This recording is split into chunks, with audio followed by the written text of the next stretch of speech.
நன்றிமா. இப்ப கேட்குதுமா? நிகழ்ச்சி ஆரம்பிச்சிடலாம்னு நினைக்கிறேன். சரி, சரி. தோழர்களே, நம்முடைய தமிழ்நாடு கலை இலக்கிய பெருமன்றத்தினுடைய நாளும் ஒரு கதை சொல்லல் என்கிற இலக்கிய நிகழ்வின் வாயிலாக ஒரு தொடர் பயணமாக நாம் இலக்கியத்தால் மக்களோடு மக்களாக புதிய தொழில்நுட்பத்தில் நாம் பயணித்துக் கொண்டிருக்கிறோம். தோழமைகளே, ஆளுமைகளே. அப்படி அழகிரிசாமி அவருடைய சிறுகதைகள் தொடங்கி பொதுவுடைமை சிந்தனையாளர் தமிழொலி அவருடைய சிறுகதைகளை கடந்து தற்பொழுது கீரா என்கிற இலக்கியத்தினுடைய மகத்துவத்தினுடைய சிறுகதைகளை நாம் இன்றைக்கு 83ஆம் நாள் நிகழ்வில் 83வது சிறுகதையை கதை சொல்லியின் வாயிலாக கேட்க இருக்கிறோம் தோழமைகளே. அப்படி நம்மோடு கதையால் இணைய இருக்கக்கூடிய தோழமை நல்ல விமர்சகர், கதை சொல்லிகள் கதை சொல்லுகின்ற பொழுது குறிப்பாக அழகிரிசாமி ஐயா நம்மோடு அவருடைய சிறுகதைகளை கதை சொல்லில் வாயிலாக பயணித்த பொழுது எழுத்தாளர் மதுமிதா அவர்கள் அந்த பின்னூட்டத்தினுடைய செறிவும் அந்த கதையினுடைய போக்கை வீச்சையும் ரொம்ப நுணுக்கமாக சொல்லக்கூடிய மிகப்பெரிய ஆளுமை நம்மோடு கதை சொல்லல் வாயிலாக இன்றைக்கு தாவை பார்த்து என்கிற கதையை சொல்லுவதற்காக இணைந்திருக்கிறார். அதேபோல கீராவோடு பழகிய ஆளுமைகள் அவர் குறித்த வெளிவராத பதிப்பில் வெளிவராத அல்லது தெரியாத செய்திகளை பதிய வைப்பதற்காக ஒவ்வொரு நாளும் அவரோடு பழகிய ஆளுமைகளும் நம்மோடு இணைகிறார். அப்படி வணக்கத்திற்குரிய ஐயா முனைவர் சிவகுமார் ஐயா நம்மோடு இன்றைக்கு கீராவும் நானும் என்கிற தலைப்பில் இணைய இருக்கிறார். அதற்கு முன்பாக ஒரு அஞ்சலி செலுத்த வேண்டிய நிலையில் கலை இலக்கிய பெருமன்றம் இன்றைய கூட்டத்தில் இருக்கிறது. தமிழ்நாடு கலை இலக்கிய பெருமன்றத்தினுடைய புதுக்கோட்டை மாவட்டத்தினுடைய முன்னாள் செயலாளர், மாநில குழு உறுப்பினர், எழுத்தாளர் செம்பை மணவாளன் அவர்கள் கடந்த ஞாயிற்றுக்கிழமை உடல்நலக்குறைவால் காலமானார். அவருக்கு வயது 80 இருந்தாலும் எப்பொழுதும் இலக்கியத்தால் சுறுசுறுப்பாக இருக்கக்கூடிய செம்பை மணவாளன் அவர்கள் நாவல், சிறுகதை, இசைப்பாடல்கள் என பல்வேறு நிலைகளில் படைப்புகளோடு பயணித்து வருகிறார். தமிழக அரசின் மூத்த தமிழறிஞருக்கான விருது, தமிழ்நாடு கலை இலக்கிய பெருமன்றத்தினுடைய வாழ்நாள் சாதனையாளர் விருது என பல்வேறு விருதுகளை பெற்ற ஆளுமை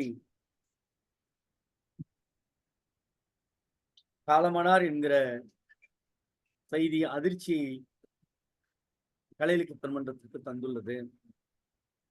அவருடைய உடல் இன்றைக்கு அவருடைய சொந்த ஊரான செம்பாட்டூரில் அடக்கம் செய்யப்பட்டது. இவருக்கு மனைவி காவேரி அம்மாள், மா முருகானந்தம், மா கண்ணன், மா கலைமணி என்கிற 3 மகன்களும், மா கவிதா என்கிற மகளும் உள்ளார்கள். அவருடைய குடும்பத்தாருக்கு தமிழ்நாடு கலை இலக்கிய பெருமன்றத்தின் சார்பாக கண்ணீர் அஞ்சலியை செலுத்துகிறோம். நம்முடைய பொதுச் செயலாளர் அவர்கள் அவருக்கான அஞ்சலி உரையை ஒரு நிமிடங்கள் தருமாறு கேட்டுக்கொள்கிறோம்.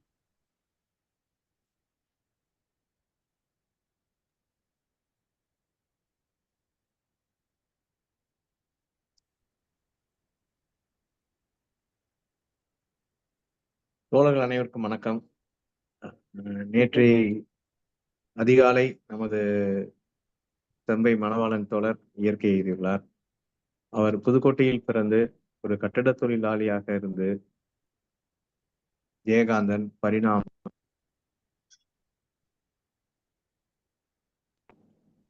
ஆரந்தை நாராயணன், RNK, தாப்பா அவர்களோடு எல்லாம் தொடர்பு கொண்டு அவர்களோடு இணைந்து கலை இலக்கிய பணிகளிலும் அரசியல் பணிகளிலும் ஈடுபட்டவர். அவருடைய தவம் சிறுகதை தொகுப்பு மிக பரவலாக பேசப்பட்டது. இன்றளவும் அவர் இயற்கை எழுதுவதற்கு முன்பு வரை கூட தொடர்ந்து தன்னுடைய இலக்கிய செயல்பாட்டை செய்து கொண்டே இருந்தவர். வாழ்நாள் சாதனையாளர் விருது தமிழ்நாடு கலை இலக்கிய பெருமன்றத்திற்கு வழங்கி சிறப்பித்தது. தமிழறிஞர் விருதை தமிழக அரசினால் வழங்கப்பட்டது. இப்படி பல்வேறு விருதுகளுக்கு சொந்தக்காரர். அவரின் உடல் இன்று நல்லடக்கம் செய்யப்பட்டுள்ளது. அவரின் இலக்கிய பணிகளை நினைவு கூர்ந்து அவர் விட்டு சென்ற இலக்கிய பணிகளை நாம் தொடர்ந்து செயல்படுத்த வேண்டும். அவரிடமுள்ள அந்த ஆர்வம் தள்ளாத வயதிலும் முதிய வயதிலும் எங்கு கூட்டம் நடந்தாலும் அங்கே வந்து விடுவது, தன்னுடைய கருத்தை பதிவு செய்வது, இந்த இயக்கம் முன்னேறி செல்வதற்கு என்னென்ன வழிகள் இருந்தால், என்னென்ன செய்தால் இது முன்னேறும் என்று இடைவிடாது நம்மிடையே பேசிக்கொண்டே இருந்தவர். அவரின் நினைவுகளை நாம் இன்று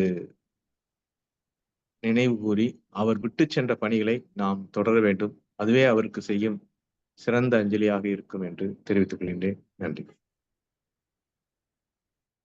அன்னார் அவர்களுக்கு அஞ்சலி செலுத்தும் விதமாக ஒரு நிமிடம் மௌன அஞ்சலி செலுத்துமாறு தோழர்கள் அத்தனை பேரையும் கேட்டுக்கொள்கிறோம்.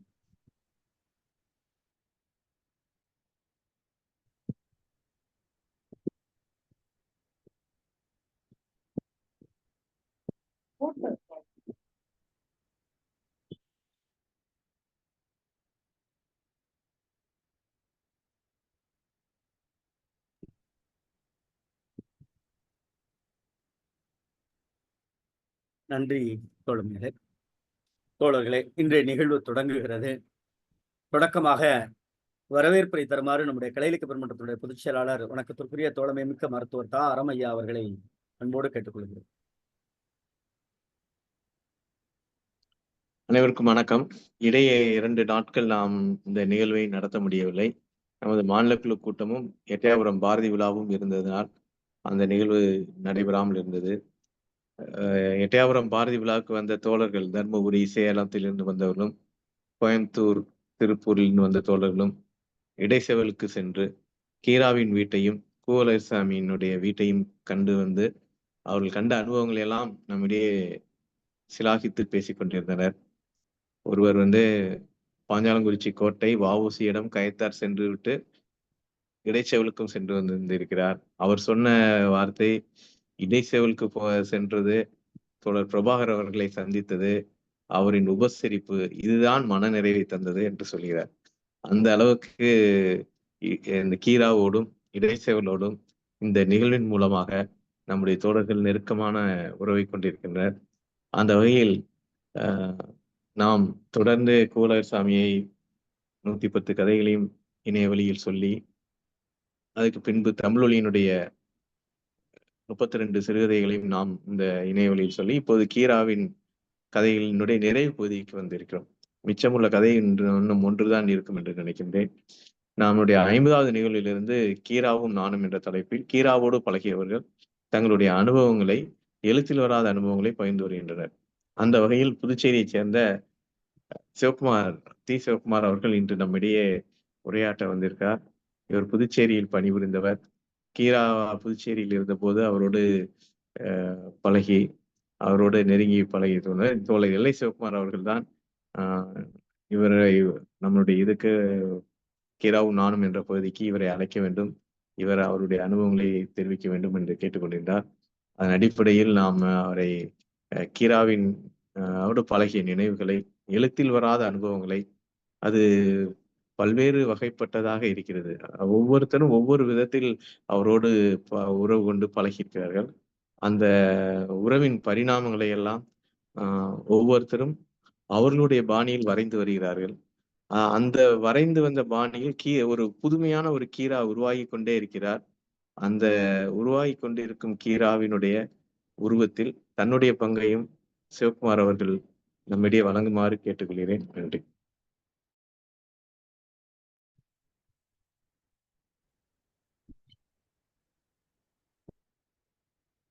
அனைவருக்கும் வணக்கம். செம்பை மணவாளன் அவர்களுக்கு என்னுடைய அஞ்சலியை செலுத்திக் கொண்டு என்னுடைய இந்த சிறிய உரையை தொடங்குகின்றேன்.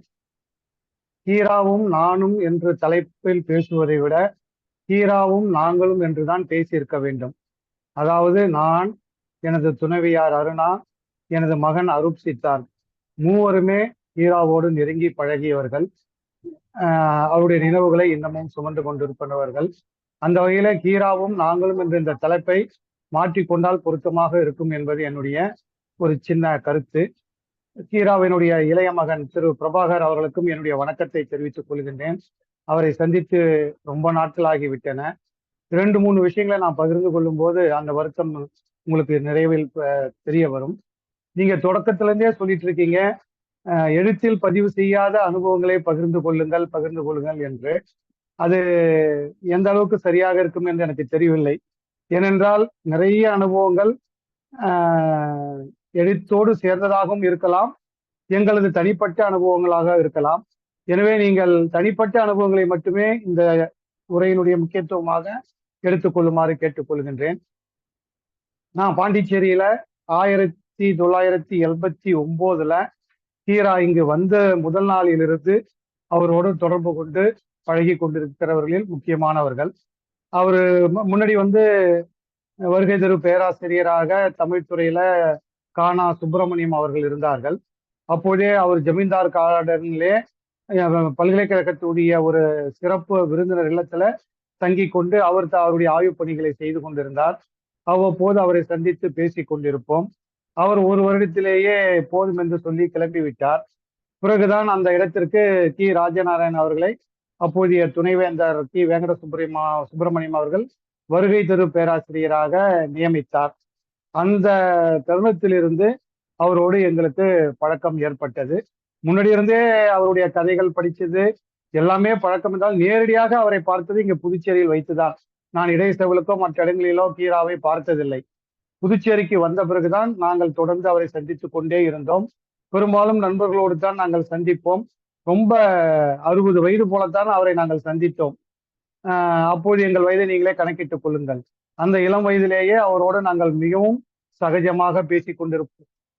கதைகளை பற்றி பேசுதல், எதை பற்றி வேணாலும் அவர்கிட்ட பேசலாம் என்பதுதான் ஒரு தனி சிறப்பு. நம்முடைய அறம் சார் அவர்கள் சொல்லும்போது சொன்னார், ஒவ்வொருவரும் பேசும்போதும் ஒரு கோட்டு சித்திரம் கீராவை பற்றி உருவாக்கி கொண்டிருக்கிறது என்று. அதுதான் நிதர்சனமான உண்மை. அவர் எல்லோருக்கும் ஒவ்வொரு கீராவாகவே தோற்றமளித்துக் கொண்டிருந்தார். எனக்குத்தான் அவர் இவ்வளவு பேசியிருக்கிறாரு, யார்கிட்டையும் பேசியிருக்க மாட்டார் இந்த மாதிரி என்ற எண்ணம் எனக்குள் ஏற்படும். ஆனால் இன்னொருத்தர்கிட்ட பேசும்போதுதான் தெரியும், என்கிட்ட எவ்வளவு பேசியிருக்காரு தெரியுமா கீரா அப்படின்னு சொல்லுவாங்க. அப்படி ஒவ்வொருவருக்கும் அல்ல குறையாத ஒரு அன்பு சுரங்கமாக, தகவல் சுரங்கமாக அவர் இருந்து கொண்டே இருந்தார். குறிப்பா நான் அவர்கிட்ட இந்த எண்ணற்ற கலந்துரையாடல்கள்ல முக்கியமா நான் பதிவு செய்ய விரும்புவது என்னன்னா, அவர் எப்படித்தான் அதை ஞாபகம் வைத்துக் கொண்டு திட்டமிட்டு செய்கிறாரா அல்லது தானாகவே அமைந்ததா என்று புரியாத ஒரு விஷயம், பெரும்பாலும் பேசின விஷயத்தை திரும்ப பேச மாட்டார். கிட்டத்தட்ட நான் அவங்க ஒரு 400-500 முறை சந்தித்து பேசியிருப்போம். ஆனால் இது ஏற்கனவே சொல்லியிருக்கிறாரே என்ற ஒரு அலுப்பு தட்டு விதத்தில் எந்த விஷயத்தையும் அவர் திரும்ப சொல்ல மாட்டார். அவ்வப்போதைய புதிய செய்திகள், பழைய விஷயங்களை சொன்னாலும் கூட புதிய விஷயங்களாகவே எங்களுக்கு சொல்லுதல், இப்படி பேசி கொண்டிருப்பது ஒரு உரையாடலினுடைய உன்னதமான தருணங்களை வழங்குவதில் கீராவை போல நான் யாரையுமே பார்த்ததில்லை. புது புது விஷயங்களாகத்தான் அது எங்களுக்கு தோன்றும். அவர் 89 வந்த பிறகு எனக்கு கிட்டத்தட்ட 1990 என்பது என்னை பொறுத்தவரையில் ஒரு முக்கியமான வருஷம். என்ன அப்படின்னாக்கா, நாங்க அப்போ 1990 தான் கீரா அவர்கள், நான் அப்போ முனைவர் பட்ட ஆய்வுக்காக புதுவை பல்கலைக்கழகத்தினுடைய காரைக்கால் தமிழ் துறையில முனைவர் பட்ட ஆய்வை மேற்கொண்டிருந்தேன்.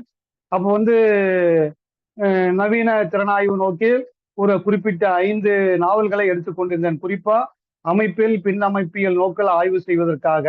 அதுல ஒரு முக்கியமான 5 நாவல்கள்ல ஒரு நாவல் கீராவினுடைய கோபல்ல கிராமம் நாவல். எனவே அந்த நாவலை பற்றி அவரோட அடிக்கடி பேசி கொண்டிருப்பேன்.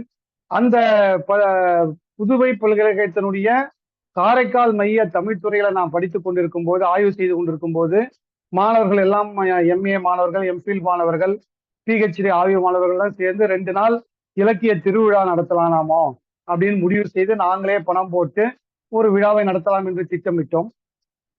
அப்போது துறை தலைவராக அங்கு முனைவர் பாண்டுரங்கன் அவர்கள் இருந்தார்கள்.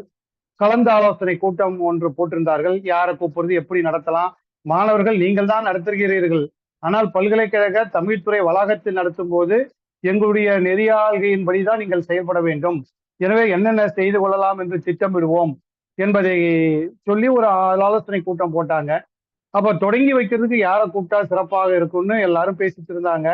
நான் ஒன்றும் எதுவும் ரொம்ப பேசல. ஏன்னா எனக்கு ஒரு பொறுப்பு என்ன கொடுத்திருந்தாங்கன்னா, 2வது நாள் பிற்பகல் நிறைவு நிகழ்ச்சியில ஒரு பட்டிமன்றம் நடத்துவது என்றும், பட்டிமன்றத்துல மாணவர்களே பேசுவது என்றும், அந்த பட்டிமன்ற நடுவராக நான் தான் இருக்க வேண்டும் என்பதை முடிவு செய்து விட்டோம். இப்போது அடுத்த கட்டம் துவக்கி வைப்பதற்கு எந்த சிறப்பு விருந்தினரை கூப்பிடுவது என்ற விஷயத்துல தான் வந்து நின்னோம். எல்லாரும் ஒவ்வொருத்தங்களும் சொல்லிட்டு இருந்தாங்க. எனக்கு தான் தோணுச்சு, சரி நம்ம கீரா ஐயாவை கூப்பிடுவோமே, வருவாரே, நல்லா இருக்குமே, இந்த பகுதி மக்களுக்கும் பழக்கமா இருக்குமே, மாணவர்களுக்கெல்லாம் அறிமுகமாகுமே. அவர் பாண்டிச்சேரியிலே இருக்காரு. பாண்டிச்சேரியினுடைய ஒரு எல்லை பகுதி தான் காரைக்கால். இங்கேயும் அவர் வரலாமே நினைச்சிட்டு நான் சொன்னேன், கீராவை கூப்பிடலாங்க அப்படின்னு சொன்னேன். உடனே எல்லாருமே சொன்னாங்க, அவரு எப்படி கூப்பிட முடியும், அவர் பெரியவர், அவர் அவ்வளவு தூரத்துல இருந்து இங்க எப்படி வருவாரு, அதெல்லாம் சாத்தியமே இல்லை, நம்ம இங்க இருக்கிறவங்களே யாரையாவது பார்த்துக்கலாம் அப்படின்னு சொன்னாங்க. நான் சொன்னேன், நான் சொல்றேங்க, அவர் சொன்னா நான் கூப்பிட்டா கட்டாயம் வருவார், அழைக்கலாம் அப்படின்னு சொன்னா யாருமே நம்பல. நான் திரும்பவும் சொன்னேன், அவர் வருவாருங்க, அன்னைக்கு அவருக்கு வேற எதுவும் வேலை இல்லாம இருந்தாக்கா நான் நிச்சயமா அவர் கூப்பிட்டா வருவாரு, நான் கூப்பிட்டு வரேங்கன்னேன். அப்புறம் கடைசியாத்தான் சரி நீங்க முயற்சி பண்ணி பாருங்க அப்படின்னாங்க. நான் அங்க காரைக்கால்ல ஆய்வு மாணவனா இருந்தாலும் சனி ஞாயிற்றுக்கிழமை இங்க பாண்டிச்சேரிக்கு வந்துருவேன். அப்படி வந்த உடனேயே நேரா அவர் வீட்டுக்கு தான் போய், இந்த மாதிரி நாங்க நிகழ்ச்சி நடத்துறோம், நீங்க வரணும் அப்படின்னா, வந்துட்டா போச்சு அப்படின்னு அவருடைய பணியில ரொம்ப கேஷுவலா சொன்னாரு.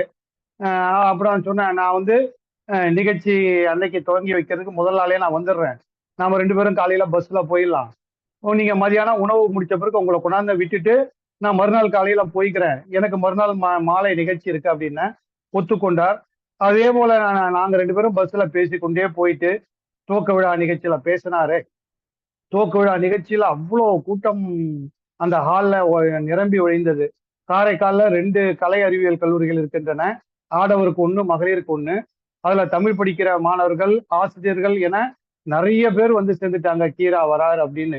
அந்த நிகழ்ச்சி, துவக்க நிகழ்ச்சி மிகச் சிறப்பாக நடைபெற்றது. எல்லாரோடையும் பேசிட்டு திரும்ப நானும் அவரும் பஸ் ஏறி கொண்டாந்து அவரை வீட்டுல விட்டுட்டு நான் எங்க வீட்டுக்கு போயிட்டு மறுநாள் காலையில நான் கிளம்பி போனேன். கொஞ்ச நாள்லயே அவர் எப்படி காரைக்காலுக்கு போனாரு, அவர் எங்க கூட்டாலும் வரமாட்டாரு, எப்படி போனாரு என்பதே பெரிய பேசு பொருளாக ரொம்ப நாளைக்கு இருந்தது. இது ஒரு சின்ன விஷயம் நான் குறிப்பிட்ட விரும்பினது. அதே மாதிரி வளவனூர்னு இங்க பாண்டிச்சேரிக்கு பக்கத்துல ஒரு 25 கிலோமீட்டர்ல ஒரு ஊர் இருக்கு. அதுதான் என்னுடைய சொந்த ஊர். எழுத்தாளர் பாவணனுக்கும் சொந்த ஊர் அதுதான். அங்க திருக்குறள் கழகம்னு ஒரு கழகத்தை ரொம்ப நாளா அங்க நடத்திட்டு இருக்காங்க. ஆசாராமன் மறைந்த அறிஞர் அதை தோற்றுவித்து நடத்தி கொண்டிருந்தார். அப்போது மாசத்துக்கு 2 நிகழ்ச்சிகள் ஏதாவது மரபார்ந்த இலக்கியம், நவீன இலக்கியம் எல்லாம் கலந்து நடத்திட்டு இருப்பாங்க. அப்படி நடத்தும்போது ஒரு தடவை பழமலையினுடைய அதுவரையான நூல்களை பற்றிய ஒரு விமர்சன கூட்டம் நடத்தலாம் அப்படின்னு முடிவு பண்ணோம். உடனே அதுக்கு கீராவை கூப்பிடலாம், நல்லா இருக்கும், ஏன்னா பழமொழியும் பேச்சு வழக்குல கவிதைகள் எழுதுகிறார், மக்களை பற்றி எழுதுகிறார், கீராவும் பேச்சு வழக்குல நாவல் எழுதி கொண்டிருக்கிறவர், அவரை கூப்பிட்டா சிறப்பா இருக்குன்னாங்க. அதே போல அவரையும் கூப்பிட்டேன். உடனே அவர் கிளம்பி வந்தாரு. ஒரு அரை நாள் முழுக்க அந்த நிகழ்ச்சி நடைபெற்றது. மதியானம் சாப்பிட்டுட்டு திரும்ப பஸ்ல கொண்டாந்து விட்டேன். இந்த மாதிரி வளவனூருக்கே அவர் 2 நிகழ்ச்சிகளுக்கு வந்திருக்கின்றார். சோ இது போல என்னுடைய அழைப்பை ஏற்று 4-5 நிகழ்ச்சிகளுக்கு வெளியூருக்கு வந்தவர். புதுச்சேரியில அவர் என்னுடைய அழைப்பை ஏற்று வந்த நிகழ்ச்சிகள் நிறைய இருக்கும். நான் இங்க அப்போது வந்து 90க்கு 91க்கு அப்புறம் நான் பணியில சேர்ந்துட்டேன். என்னுடைய முனைவர் பயிற்சி ஆய்வை பாதியிலே நிறுத்திட்டு நான் மத்திய அரசாங்கத்துடைய வேலைக்கு போயிட்டேன். 98ல அந்த வேலையின் நிமித்தமாக புதுச்சேரிக்கு மாற்றலாகி வந்தேன். அப்போ கள விளம்பரத்துறை என்று ஒரு துறை இருக்கிறது. உங்களுக்கு அதை விளக்கமா சொல்லணும்னாக்கா, மறைந்த எழுத்தாளர் சு. சமுத்திரம் அப்போது கடைசியாக அவர் இந்த கள விளம்பரத்துறையினுடைய இணை இயக்குனராக இருந்துதான் பணி நிறைவு பெற்றார். அவர் இருக்கும்போதுதான் நான் இந்த கள விளம்பரத்துறையில திருநெல்வேலியில சேர்ந்திருந்தேன். அப்புறம் 98ல இங்க மாற்றலாகி வந்த பிறகு 98, 99, 2000 இந்த 3 ஆண்டுகள்ல என்னுடைய அலுவல் சார்ந்த நிகழ்ச்சிகளை, பல நிகழ்ச்சிகளுக்கு நான் கீரா ஐயாவை அழைத்து போயிருக்கிறேன். நிறைய நிகழ்ச்சிகள்ல பேசியிருக்காரு. குறிப்பா அந்த சமயம் நாங்க அதேகம் தொண்டு நிறுவனத்தோட சேர்ந்து குழந்தைகள் கூத்தரங்கம் என்ற ஒரு அமைப்பை ஏற்படுத்தினோம். குழந்தைகளுக்கு மாதம் ஒரு பள்ளிக்கூடத்தை தேர்ந்தெடுத்து, அரசு பள்ளிக்கூடத்தை தேர்ந்தெடுத்து, அந்த பள்ளிக்கூடத்துல இருக்கிற விருப்பமுள்ள மாணவர்களை ஞாயிற்றுக்கிழமை வர சொல்ல வேண்டியது. அன்று முழு நாளும் விருப்பம் இருக்கக்கூடிய மாணவ மாணவிகளுக்கு கதை சொல்லல், ஓவியம், இது போன்ற பயிற்சிகளை முழு நாளும் நடத்தி, நாடக பயிற்சி, பேச்சு பயிற்சி எல்லாத்தையுமே நடத்தி நாங்க வந்து அந்த ஒரு பள்ளிக்கூடத்திலையும் அதை நடத்தி அன்று மாலையே மாணவர்கள் தங்களுடைய வெளிப்பாட்டை காட்டுவார்கள். அதை போல அந்த மாதிரி குழந்தைகள் புத்தரங்கம் நடத்துவதற்கு முன்னே அதற்கான ஆலோசனை கூட்டத்தில் 2 முறை கலந்து கொண்டு பல கருத்துக்களை கூறியவர் கீரா அவர்கள். குழந்தைகள்லாம் அவருக்கு ரொம்ப பிடிக்கும். நான் கூப்பிடுவேன், இந்த நிகழ்ச்சிக்கு வாங்கன்னா, பசங்க நிகழ்ச்சி தானே, நான் வரேன்னுவாரு.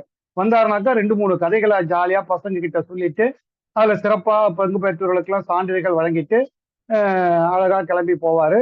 அதே போல அந்த குழந்தைகள் புத்தரங்க நிகழ்ச்சியில ஒரு 7, 8 நிகழ்ச்சியில் அவர் கலந்து கொண்டிருக்கின்றார். பிறகு வந்து கே.ஏ. குணசேகரன் அவருடைய கலை நிகழ்ச்சிய என்னுடைய அரசு நிகழ்ச்சிகளை நான் பல இடங்கள்ல நடத்தி இருக்கிறேன். அப்படி அவர் கே.ஏ. குணசேகரன் நிகழ்ச்சிகளை பார்க்கணும்னு சொல்லியே ஒரு 4, 5 நிகழ்ச்சிகளுக்கு என்னோட நான் அழைத்து போய் கொண்டிருக்கேன். அலுவலக ரீதியா நிகழ்ச்சிகளுக்கு கூப்பிடும்போது எனக்கு ஒரு வசதி என்னன்னா, என்னுடைய அலுவலக வாகனத்துல வீட்டுக்கு போய் அவரை கூட்டின்னு போயிட்டு நிகழ்ச்சி முடிஞ்சு வீட்டுல கொண்டு போய் விட்டுட்டு வர்றதுக்கு எனக்கு வசதி இருந்தது, அதுக்கு அனுமதி இருந்தது. எனவே அவர் பல நிகழ்ச்சிகளுக்கு சிரமம் இல்லாம என் கூட வந்தாரு. இதே போல பல நிகழ்ச்சிகளுக்கு அவர் கலந்து கொண்டார். அதே போல பாண்டிச்சேரியில இன்னொரு முக்கியமான விஷயத்தை நான் குறிப்பிடணும்னா, நாங்க வந்து அப்போ எதிர்வு என்ற ஒரு பத்திரிகை நடத்தி கொண்டிருந்தேன். நாங்க எல்லா நண்பர்களும் சேர்ந்து அதை நடத்தி கொண்டிருந்தோம். அது சார்பா அதை பத்தியும் அவர் நிறைய பேசுவார். எதிர்வு எப்படி நடத்தணும், என்ன பண்ணணும்னு ஆலோசனைகள்லாம் சொல்லுவாரு. நிறைய பேசிட்டு இருப்போம். அவர் கிட்டத்தட்ட நாங்க 1990 தொடக்கத்துல 80களில் கலை இலக்கியம் அப்படின்னு நம்ம தொடர் சொற்பொழிவுகள் நடத்தலாம் அப்படின்னு நாங்க முடிவு பண்ணோம். அப்போ வந்து இங்க வந்து டாக்டர் எஸ் வீரப்பிள்ளைன்னு ஒரு மருத்துவர் இருந்தார். அவர் வந்து என்னுடைய சிறு வயதுல இருந்து என்னுடைய அப்பாவுக்கும் அம்மாவுக்கும் அவர் வந்து ரொம்ப நெருக்கமானவங்க. அவரும் அவங்க மனைவி, அப்போது அவங்க பேர் வந்து டாக்டர் புளோரா. 2 பேரும் இங்க பாண்டிச்சேரியில இருந்து 25 கிலோமீட்டர் தள்ளி இருக்கிற பாண்டிச்சேரி பகுதியான திருக்குனூர்ன்ற பகுதியில அவங்க அரசு மருத்துவர்களாக பணிபுரிந்து கொண்டிருந்தார்கள். அப்போ எங்க அப்பா ஒரு நடுநிலைப்பள்ளி ஆசிரியர், தலைமை ஆசிரியர். அந்த திருக்குனூர் பக்கத்துல இருக்கிற பள்ளிக்கூடத்துல தான் அவர் தலைமை ஆசிரியர் இருந்தார். நான் அப்ப அந்த ஊர்ல தான் சின்ன படிப்பு படிச்சுட்டு இருந்தேன். அப்போலாம் உடம்பு சரியில்லைன்னா நாங்க அவங்க கிட்ட தான் போய் காட்டுவோம். என்ன மாலை நேரத்துல கிளினிக்ல போய் காட்டிட்டு வருவோம். அந்த போல ரொம்ப குடும்ப நண்பர்களாக மாறியவர்கள். பிறகு இங்க நான் புதுச்சேரிக்கு 98ல பணி நிமித்தமா வந்த பிறகு அவர் இங்க இருக்காருன்னு தெரிஞ்ச பிறகு போய் பார்த்த பிறகு அவருக்கு ரொம்ப அதீத மகிழ்ச்சியில ரொம்ப நெருக்கமான நண்பர் ஆயிட்டாரு. சின்ன வயசுல நான் டாக்டரா பார்த்தேன். இப்ப 98ல பார்க்கும்போது அவர் வந்து ஒரு இலக்கியவாதியா இருந்தாரு. அவர் வீட்டுல அவ்வளோ இலக்கிய புத்தகங்களை அடுக்கி வச்சிருந்தாரு. என்ன சார், நீங்களும் நம்மால் தானா அப்படின்னு. அப்பதான் அவரும் தெரிந்து கொண்டு ரொம்ப நெருக்கமானோம். அவரை ஒரு தடவை கீரா கிட்ட நான் அறிமுகப்படுத்தி வச்ச பிறகு கீராவும் அவரும் மிக நெருங்கிய நண்பர்களாக மாறிவிட்டார்கள். நாங்க இந்த 80களில் கலை இலக்கியம் என்ற தொடர் சொற்பொழிவுகளுக்கு ஏற்பாடு செய்யும் போது டாக்டர் வீரப்பிள்ளை என் வீட்டுல என் ஹால்ல நீங்க இந்த மீட்டிங்கை நடத்துங்க, மீட்டிங்க்கு வரவங்களுக்கு டீ காஃபி கொடுக்கறதெல்லாம் என்னுடைய செலவு, நீங்க தாராளமா என் வீட்டுல நடத்திக்கலாம் என்று சொல்லிவிட்டார். ஒவ்வொரு மாதமும் ஒவ்வொரு சிறப்பு அழைப்பாளரை ஒரு தலைப்பில் பேசுவதற்காக நாங்கள் அழைத்திருந்தோம். அசோகமித்திரன் வந்து நாவல்கள் பத்தி பேசினார். தேனுகா வந்து கலை இலக்கியங்க கலை ஓவியங்களை பத்தி பேசினார். இப்படி நிறைய பேர் பேசினாங்க. அந்த எல்லா நிகழ்ச்சிகளுக்கும் கீரா அவர்கள் வந்தார்கள். அசோகமித்திரன் அவர்கள் பேசி முடித்த பிறகு அவரை நான் பஸ் ஸ்டாண்ட்ல கொண்டு போய் புதுவை பேருந்து நிலையத்துல பஸ் ஏற்றும் போது, ஐயா பேருந்து செலவுக்கு கொஞ்சம் வச்சிங்க அப்படின்ட்டு அப்போ ஒரு 100 ரூபாயை கவர்ல போட்டு கொடுத்தேன். அவர் என்ன சொன்னாரு, தம்பி நான் வந்ததை ரொம்ப அவமானப்படுத்தாதீங்க, வச்சிங்க, என் பேச்சே கீரா கேட்டார் அப்படின்றதே 1000 ரூபாய்க்கு சமம், நீங்க வச்சிங்க தம்பி அப்படின்னு சொல்லிட்டு போறாரு. அப்பதான் கீராவினுடைய ஆளுமை எவ்வளோ நீண்டு இருக்கிறது என்பதை எனக்கு அப்போ ரொம்ப எளிமையா புரிந்தது. அப்போ அந்த மாதிரி பல நிகழ்ச்சிகளுக்கு அவர் கலந்து கொண்டிருந்தார். பாண்டிச்சேரியில இந்த மாதிரி பல நிகழ்ச்சிகளுக்கு நாங்கள் நடத்தியது, அவரோடு நான் கலந்து கொண்டது என்பதுக்கு கணக்கே இல்லை. அப்புறம் அந்த வளவனூர்லயே இன்னொரு மிக முக்கியமான ஒரு நிகழ்ச்சி நடந்தது. அதை குறித்து நான் 90வது பிறந்த நாள் விழா கட்டுரை தொகுப்புல ஒரு கட்டுரை எழுதியிருக்கேன். அதையும் நான் இங்க குறிப்பிட்டா உங்களுக்கு தெரியும்னு நினைக்கிறேன். ஏன்னா பதிவுல வராத விஷயங்கள் தான் பேசணும்னு சொன்னீங்க. ஆனா இந்த கட்டுரை தொகுப்பு நிறைய பேருக்கு போயிருக்குமான்னு தெரியல. முக்கியமான ஒரு விஷயத்த மட்டும் சொல்லிடுறேன். 1990ல டிசம்பர் கடைசியில நாங்க வளவனூர்ன்ற அந்த ஒரு கிராமத்துல 3 நாட்கள் குறும்படம் ஆவணப்படங்கள் வெளியிட்டு பயிற்சி முகாம் ஒன்று நடத்தணும். தமிழ்நாட்டுல அதுதான் அது போன்ற முதல் நிகழ்ச்சி. அதுக்கு ஒரு 3-4 மாதங்களுக்கு முன்னாடி தான் நானும் எனது துணைவியாரும் கேரளாவில் ஒடேசா என்ற அமைப்பினர்கள் இருக்காங்க. ஜான் ஆப்ரஹாமுடைய அமைப்பு. அவங்க வந்து ஒரு 10 நாட்கள் குறும்பட ஆவணப்பட விழாவா நடத்தினாங்க. மன்னார்குடி பக்கத்துல ஒரு கிராமத்துல ஒரு பள்ளிக்கூட அறைகள்ல தங்க வைத்து, அங்கேயே படம் போட்டு காட்டி, அங்கேயே சாப்பாடு கொடுத்து, மன்னார்காடுன்ற ஊர்ல நடத்தினாங்க. அங்க நானும் என் துணைவியார் அருணாவும் நாங்க போயிருந்தோம். அந்த 10 நாட்கள் அந்த நிகழ்ச்சி முடிஞ்ச பிறகு என்ன செய்யலாம் அப்படின்றத பத்தி அங்க அந்த நண்பர்களோட கலந்து பேசும்போது ரொம்ப குடும்ப நண்பர்கள் ஆகிவிட்டாங்க அங்க இருந்த 4-5 பேரு. அதுலயும் குறிப்பா யூனுஸ் முரளியாராகத் அப்படின்ற ஒரு நண்பர் ரொம்ப நெருங்கிய நண்பர் ஆயிட்டாரு. அவர் சொன்னாரு, உங்க ஊர்ல போய் ஒரு ஒர்க் ஷாப் ஏற்பாடு பண்ணுங்க, நாங்க படங்களோடையும் ப்ரொஜெக்டரோடையும் நாங்க வந்து உங்களுக்கு படங்கள் போட்டு காட்டுறோம் அப்படின்னு சொன்னாங்க. வந்த பிறகு உடனே நண்பர்களோட பேசி வளனூர்ல அந்த 3 நாட்கள் குறும்பட ஆவணப்பட விழாவை நாங்கள் ஏற்பாடு செய்திருந்தோம். அதுல கிட்டத்தட்ட ஒரு 20-30 படங்களுக்கு மேல காலையில இருந்து இரவு 10 மணி வரை காட்டியிருந்தோம். அந்த குறும்பட விழாவில் அப்பொழுது எஸ் ராமகிருஷ்ணன் நிறைய பேர் கலந்துக்கினாங்க. அருண்மொழி, மதுரையில இருந்து சுந்தர் உட்பட நிறைய நண்பர்கள், ஒரு 85-90 பேர் 3 நாட்கள் அந்த கிராமத்துல தங்கி கலந்து கொண்டார்கள். கலந்து கொள்ள வருபவர்களுக்கு ஒரு நிபந்தனை விதித்திருந்தோம், தலையணை போர்வையுடன் வரவும்னு. ஏன்னா அங்க அது கல்யாண மண்டபம், எங்களுக்கு அதுக்கு மேல அங்க எந்த வசதியும் கிடையாதுன்னு. ஆனாலும் ஒரு 85-90 பேர் வந்திருந்தார்கள். இது நிகழ்வு. அந்த நிகழ்வுல கீராவை பத்தி நான் என்ன குறிப்பிடும் அப்படின்னா, இந்த ஆவணப்படம் விழா நடத்த போறேன் அப்படின்னு அவர்கிட்ட பேசிட்டு இருக்கும்போது, ஆகா அருமையான நிகழ்ச்சி நடத்துங்க, நான் கட்டாயமா வரேன் அப்படின்னாரு. நான் இந்த மாதிரி கலந்துக்கிறவங்களுக்கு எல்லாம் கடைசியா ஒரு சான்றிதழ் கொடுக்க போறேன் அப்படின்ன உடனே, அப்படியா ரொம்ப நல்லது, நான் வேணா அதுல கையெழுத்து போட்டு தரட்டுமா அப்படின்னு ரொம்ப கேஷுவலா கேட்டாரு. அடாடா, இதை விட என்ன ஒரு அற்புதம் இருக்க முடியும், தாராளமா போட்டு கொடுங்க, நான் சர்டிபிகேட் அடிச்சு எடுத்துட்டு வரேன், எவ்வளவு பேர் கலந்துக்கிறாங்கன்னு தெரிஞ்ச பிறகு நீங்க கையெழுத்து போட்டு கொடுங்கன்னு சொன்னேன். இது ஒரு விஷயம். அவர் கையெழுத்து போட்ட சர்டிபிகேட் நாங்க அந்த 85-90 பேருக்கு கொடுத்திருந்தோம், பங்கேற்பு சான்றிதழ். அதை விட முக்கியமான விஷயம், அப்பதான் சொன்னாரு, ஏம்பா உனக்கு ஒரு விஷயம் சொல்றேன், என்னுடைய ஒரு சிறுகதைய பெங்களூர்ல இருக்கிற யுஎஸ் வாசன் அப்படின்ற ஒரு பிளாக் அண்ட் ஒயிட்ல 16mm படமா எடுத்திருக்கிறாரு. அந்த படத்தை அவர் எடுத்து வச்சுட்டு எனக்கு போட்டு காட்டவும் முடியல அவரால். நான் அந்த படத்தை இதுவரையிலும் பார்க்கவே இல்லை, நீ அந்த படத்தை அங்க வளர்ந்து உங்க நிகழ்ச்சியில போட முடியுமா அப்படின்னு கேட்டாரு. இதை விட என்ன வேலை இருக்கு, நீங்க சொல்லுங்க, நான் ஏற்பாடு பண்ணி போடுறேன்னு. உடனே யுஎஸ் வாசனுடைய முகவரியை கொடுத்தாரு. அப்போ போனு கூட கிடையாது. அந்த முகவரிக்கு நான் அன்னைக்கே ஒரு கடிதம் எழுதி அவருக்கு நான் போஸ்ட் பண்ணிட்டேன். ஒரே வாரத்துல அவருக்கு இருந்து பதில் வந்துடுது, நீங்க சொல்ற தேதிக்கு சொல்ற இடத்துல நான் 16mm பிலிம் சுருளோட வந்து நிற்பேன், ஹீராவுக்கு நான் செய்கின்ற மரியாதை அது ஒன்றுதான், அவர் என் படத்தை பார்த்துட்டாருன்னா நான் இந்த படத்தை எடுத்த திருப்தியோட நான் சந்தோஷமா இருப்பேன் அப்படின்னு சொன்னாரு. அவர்கிட்ட நான் கீராக்கிட்ட தகவல் சொன்ன உடனே, எப்பா ரொம்ப சந்தோஷம், 3 நாளைக்கு என்னால வளனூருக்கு வர முடியுமான்னு தெரியல, நீ என்ன பண்ணு, இதை 2வது நாள் அவர் படத்தை போடுற மாதிரி ஏற்பாடு பண்ணிக்கோ, நான் 2வது நாள் முழுக்க வந்து நான் உங்களோட இருந்துட்டு என் படத்தையும் பார்த்துட்டு வரேன் அப்படின்னு சொன்னாரு.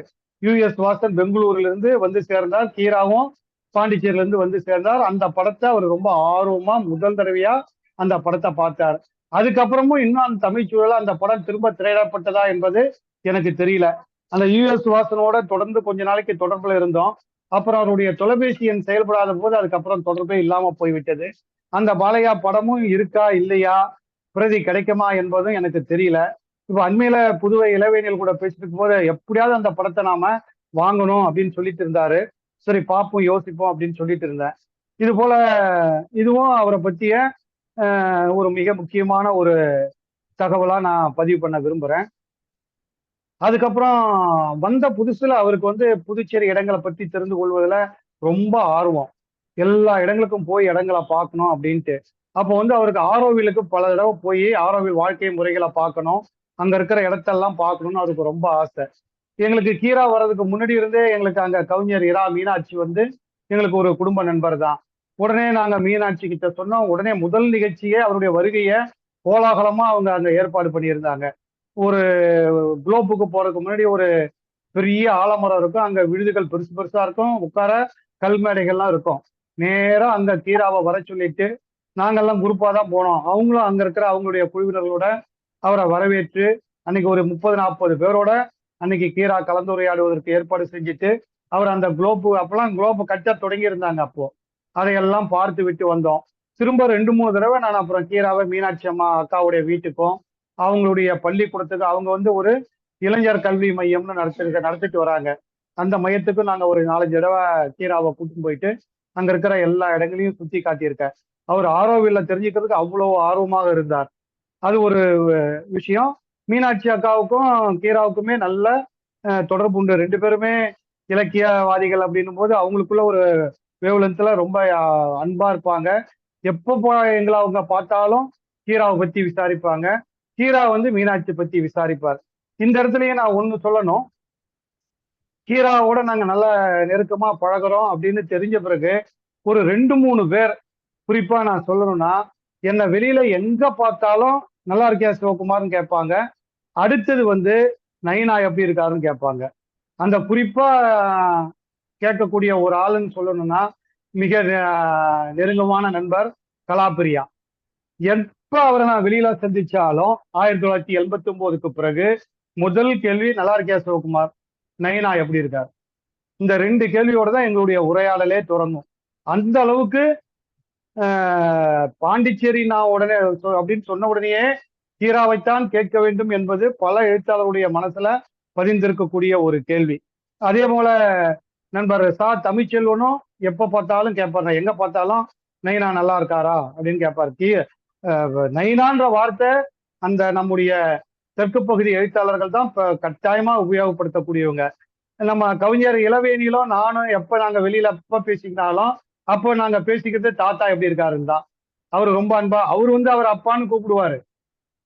ஆனாலும் கூட நாங்க பேசிக்கும் போது ரொம்ப சாதாரணமா அவரை நம்ம தாத்தா எப்படி இருக்காரு அப்படின்னு தான் பேசிக்குவோம். அந்த அளவுக்கு ஒரு கீரா அவர்கள் குடும்ப உறுப்பினராகவே எங்களுடைய ஒரு குடும்பத்தின் மூத்த உறுப்பினராகவே இருந்தார். இப்போ நிறைய குடும்ப விஷயங்களே சொல்லும்போது குடும்ப விஷயத்தை இன்னும் 2 சொல்லிடலாம்னு நினைக்கிறேன்.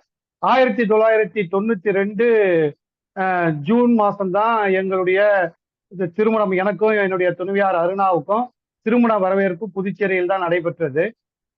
அந்த நிகழ்ச்சிக்கு தலைமை வகித்து திருமண வரவேற்பை நடத்தி கொடுத்தவர் கீராவும் கணபதி அம்மாவும் தான். 2 பேரும் தான் வந்திருந்து முழுக்க இருந்து எங்களுடைய திருமணத்தை நடத்தி கொடுத்து விட்டு சென்றார்கள். அதே போலவே தொடர்ந்து எங்களுடைய குடும்ப திருமணங்கள்ல 2, 3 திருமணங்கள்ல ஒன்றும் இல்லை, எதுவும் எளிய தமிழ் முறை திருமணங்கள், மாலை மாற்றிக் கொள்ளுகின்ற திருமணங்கள் 2, 3 திருமணங்களை என்னுடைய மைத்துனர்களுக்கு வந்து கீரா அவர்கள் நடத்தி கொடுத்திருக்கின்றார்கள். இந்த மாதிரி எங்களுடைய திருமணங்களையே நடத்தி வைத்தவர் அவர் தான். ஒரு தடவை கீரா கிட்ட பேசி நிற்கும் போது ஒரு கொரோனாவுக்கு முன்னாடி, கொரோனா வந்த பிறகு கொரோனாவுக்கு முன்னாடி தான் நினைக்கிறேன், 20 கடைசியில கொரோனா முதல் கட்டம் முடிந்த பிறகு பேசிட்டு இருக்கும்போது என்னுடைய பையன் அப்பதான் வேலையில சேர்ந்துட்டான். ஆகஸ்ட் மாசம் 2020 வேலைக்கு சேர்ந்துட்டாரு. வேலைக்கு சேர்ந்துட்டாருன்னு சொல்றதுக்காக நாங்க போயிருந்தோம். அப்ப சொல்லிட்டு இருந்தாரு, அப்ப இனிமே என்ன உங்களுக்கு அவன் கல்யாணம் தானே அப்படின்னாரு. அப்பதான் நான் சொன்னேன், ஆமா எங்க கல்யாணம் நீங்க தான் பண்ணி வச்சீங்க, அவன் கல்யாணத்தும் நீங்க தான் வந்து பண்ணி வைக்கணும் அப்படின்னு. அதுக்கு என்ன பண்ணிட்டா போச்சு அப்படின்னு ரொம்ப ஆசையா சொல்லிட்டு இருந்தாரு. அந்த அளவுக்கு குடும்பத்தோட ரொம்ப நெருக்கமானவர். அதுவும் இன்னொரு முக்கியமான விஷயம் சொல்லணும்னா, அவர் பெரும்பாலும் கீரா மற்றவருடைய வீட்டு விசேஷங்களுக்கு போக மாட்டார் அப்படின்னு பெரும்பாலும் சொல்லுவாங்க. ஆனா என்னுடைய பையன் வந்து 1999 ஜனவரியில பிறந்த பிறகு 5வது நாள் 6வது நாள் கணபதி அம்மாவும் கீராவும் எங்க வீட்டுக்கு வந்துட்டாங்க. அப்ப நாங்க பாண்டிச்சேரியில கொத்தவாடை தெருவுல இருந்தோம். காலையில வந்தவங்க மாலை வரையில இருந்துட்டு மதிய உணவு முடிச்சுட்டு குழந்தையோட விளையாடிட்டு திரும்ப வீட்டுக்கு கிளம்பி போனாங்க. இதே போல ஒவ்வொரு சந்தர்ப்பமும் நினைச்சு பார்க்கறதுக்கு மகிழ்ச்சியாகவும் இருக்கு. அதே சமயம் கொஞ்சம் மனசுல ஒரு ஓரத்துல வருத்தமாகவும் இருக்கு. 2, 3 விஷயத்தோட நான் முடிச்சுக்கிறேன். எனக்கு எவ்வளவு நேரம் பேசுறதுக்கு நேரம் இருக்குன்னு தெரியல. இன்னும் எவ்வளவு சார் நேரம் சார் பேசலாம்? பெரும்பாலும் கீராவும் நானும் பேசுறவங்களுக்கு ஒரு 30 நிமிடம், 20ல இருந்து அதிகபட்சம் 30 நிமிடம் அப்படின்னு வச்சிருக்கோம். இல்ல, எனக்கு இன்னும் நேரம் எவ்வளவு இருக்குன்னு சொன்னீங்கன்னா நம்ம அதுக்கேற்ற மாதிரி பாத்துக்குவேன். நிறைய செய்தி சொல்லும் போது எங்களால நேரத்தை குறிப்பிட்டு சொல்றதுக்கு தயக்கம். சரி, நான் முடிச்சுக்கிறேன். ரொம்ப ஏன்னா நேரத்தை எடுத்துக்க விரும்பல, ஏன்னா ரொம்ப நேரம். 2வது 2, 3 விஷயம் அவரை பத்தி மட்டும் சொல்லிட்டு முடிச்சுக்கிறேன். எப்ப நாங்க அவர்கிட்ட போனாலும் ஏதாவது ஒரு புத்தகத்தை எடுத்து போய் படிக்கன்னு சொல்லி கொடுக்காம இருந்ததே இல்லை. அப்படி அவர் கொடுத்து சேர்த்த புத்தகங்களே ஒரு 100 தாண்டி இருக்கும். அவருடைய புத்தகங்களை கையெழுத்து போட்டு கொடுப்பார். அவருடைய புத்தகம் வந்திருக்கிற சமயத்துல நாங்க போனோம்னா அவர் அவ்வளோ மகிழ்ச்சியா அந்த புத்தகத்தை எடுத்து கொடுப்பார்.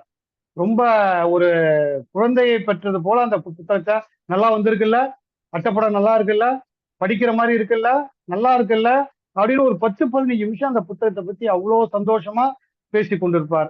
குறிப்பா அவருடைய புத்தகங்கள் வேற மொழியில 1-2 வந்திருக்கும் போதும் எங்களுக்கு அந்த மொழியை தெரியாது. ஆனா சொல்லுவாரு, ரொம்ப நல்லா வந்திருக்கிற மாதிரி இருக்கு பாருங்களேன் அப்படின்னுவாரு. அந்த புத்தகங்கள், அவருடைய புத்தகங்கள் வரும்பொழுது அந்த மகிழ்ச்சியை அளவிடவே முடியாது. அவ்வளோ மகிழ்ச்சி இருக்கும் அவருக்கு. எப்போ போனாலும் புத்தகத்தை கொடுப்பார். அதே போல நாங்க அவருடைய வீட்டுக்கு போனோம்னாக்கா, எப்போ போனாலும் ஏதாவது சாப்பிடாம வந்ததே இல்லை. கணபதி அம்மாவுடைய சமையலை சாப்பிடாம நாங்க ஒரு நாள் கூட வந்ததில்லை. அதை கட்டாயமா பதிவு பண்ணணும். அந்த அளவுக்கு அவங்க அன்பா கவனிச்சுக்குவாங்க. அவங்க கொஞ்சம் இடுப்பெலும்பு பிரச்சனை வந்த பிறகுதான் அவங்களால ரொம்ப சிரமமா போயிடுது. அந்த சிரமத்தை அவருடைய மகன் பிரபாகரும் அவங்க மனைவியும் நாங்க எப்ப போனாலும் தீர்த்து வச்சிருவாங்க. போன உடனே டீ போட்டு கொடுக்காம அடுத்த வேலையே கிடையாது. அப்புறம் ஏதாவது சிற்றுண்டி தின்பண்டங்கள் கொடுத்துட்டே இருப்பாங்க. ஒரு 2 மணி நேரம் 3 மணி நேரத்துல கிட்டத்தட்ட உணவை முடித்த திருப்தியோட தான் வீட்டை விட்டு நாங்க வெளியில வருவோம். அந்த அளவுக்கு பிரபாகர் ஐயாவும் அவங்க மனைவியும் நல்லா கவனிச்சுக்குவாங்க. ரொம்ப போய் வந்தா ரொம்ப சந்தோஷமா இருக்கும் அன்னைக்கு முழுக்க. அப்புறம் 2வது கீரா மூலமா நிறைய பேர் அறிமுகமானாங்க.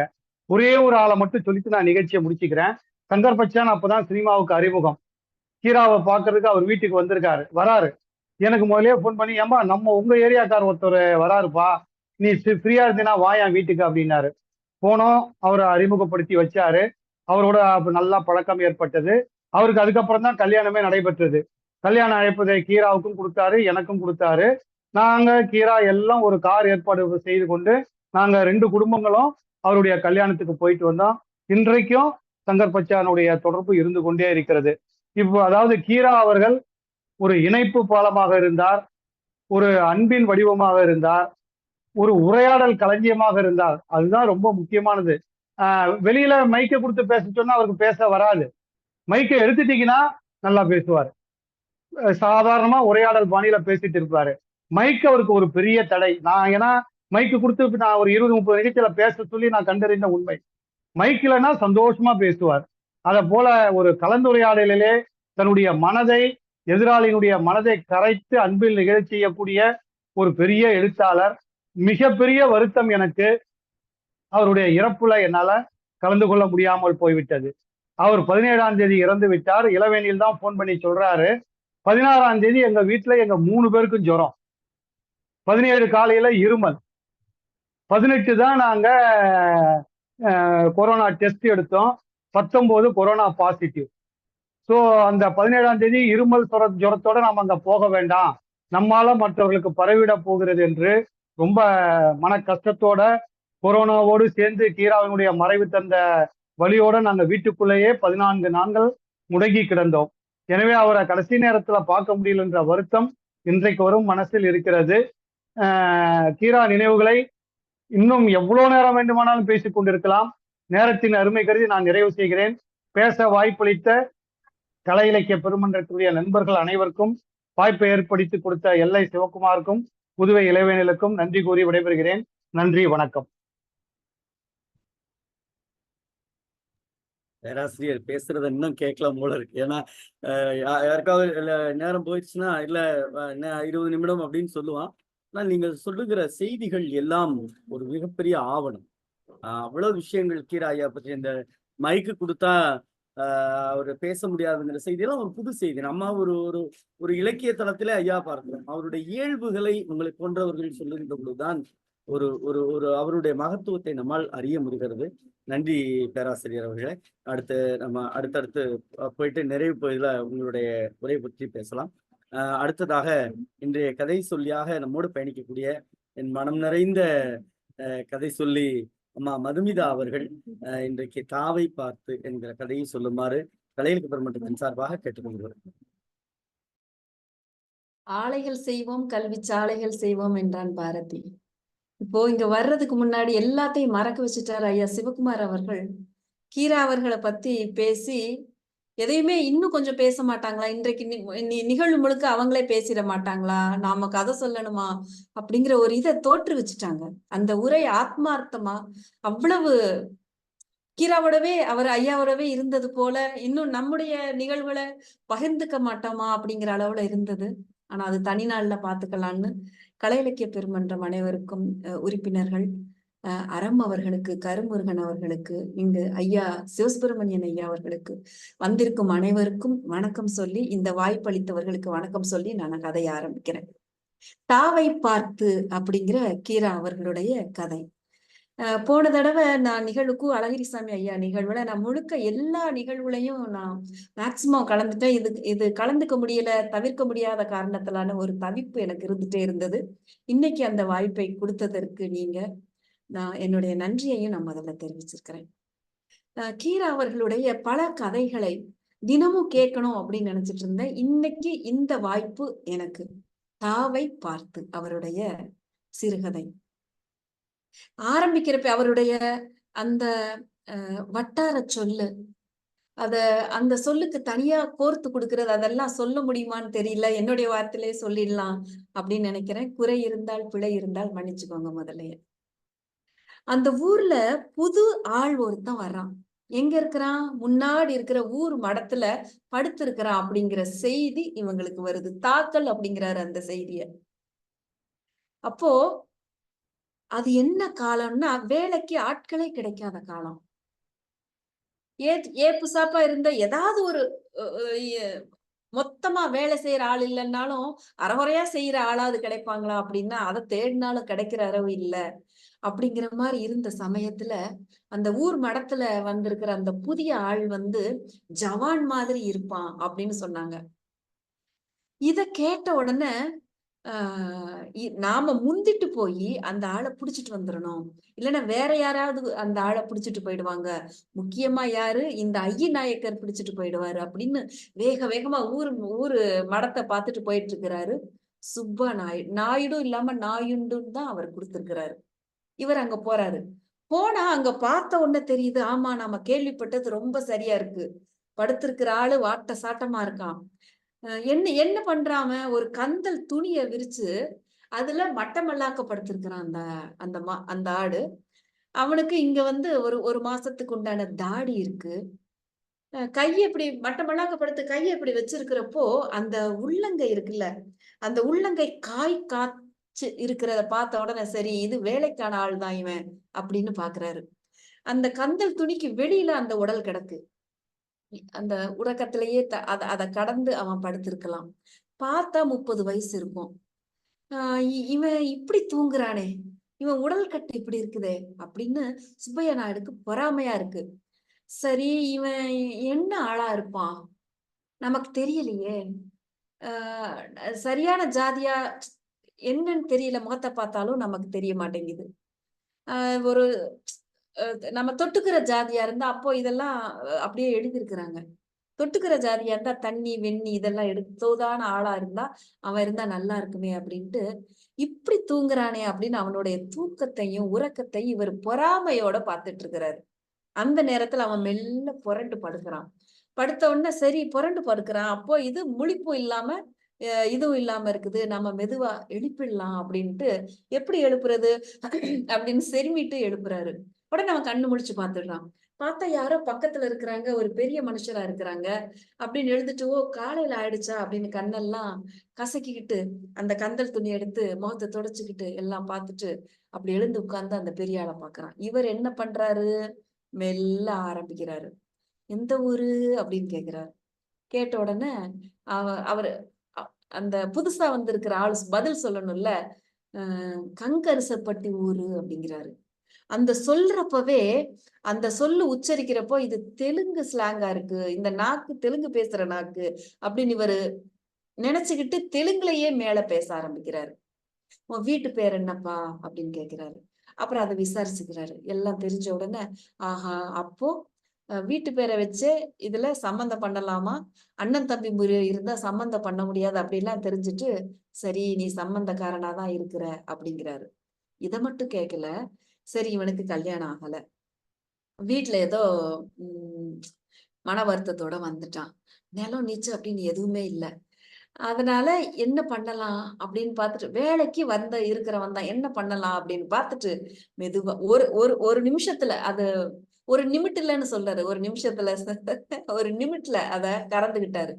இந்த பையன்ட்ட சொல்றாரு, எந்திரி எந்திரி இப்படி இருக்கிறியே, நம்ம ஊருக்கு வந்துட்டு நீ சாப்பிடாம கொள்ளாம இப்படி வயித்து பசியோட இருந்தா எப்படி இருக்கும், வா நம்ம வீட்டுக்கு போலாம், கிளம்பி வா அப்படின்னு கூப்பிடுறாரு. சரி நாம பின்னாடியே போயிடுறான். 2 பேரும் வீட்டுக்கு வர்றாங்க. வந்த உடனே இவர் வாசல்ல இருந்து தன்னுடைய மனைவி அசோத அசோத அப்படின்னு கூப்பிடுறாரு.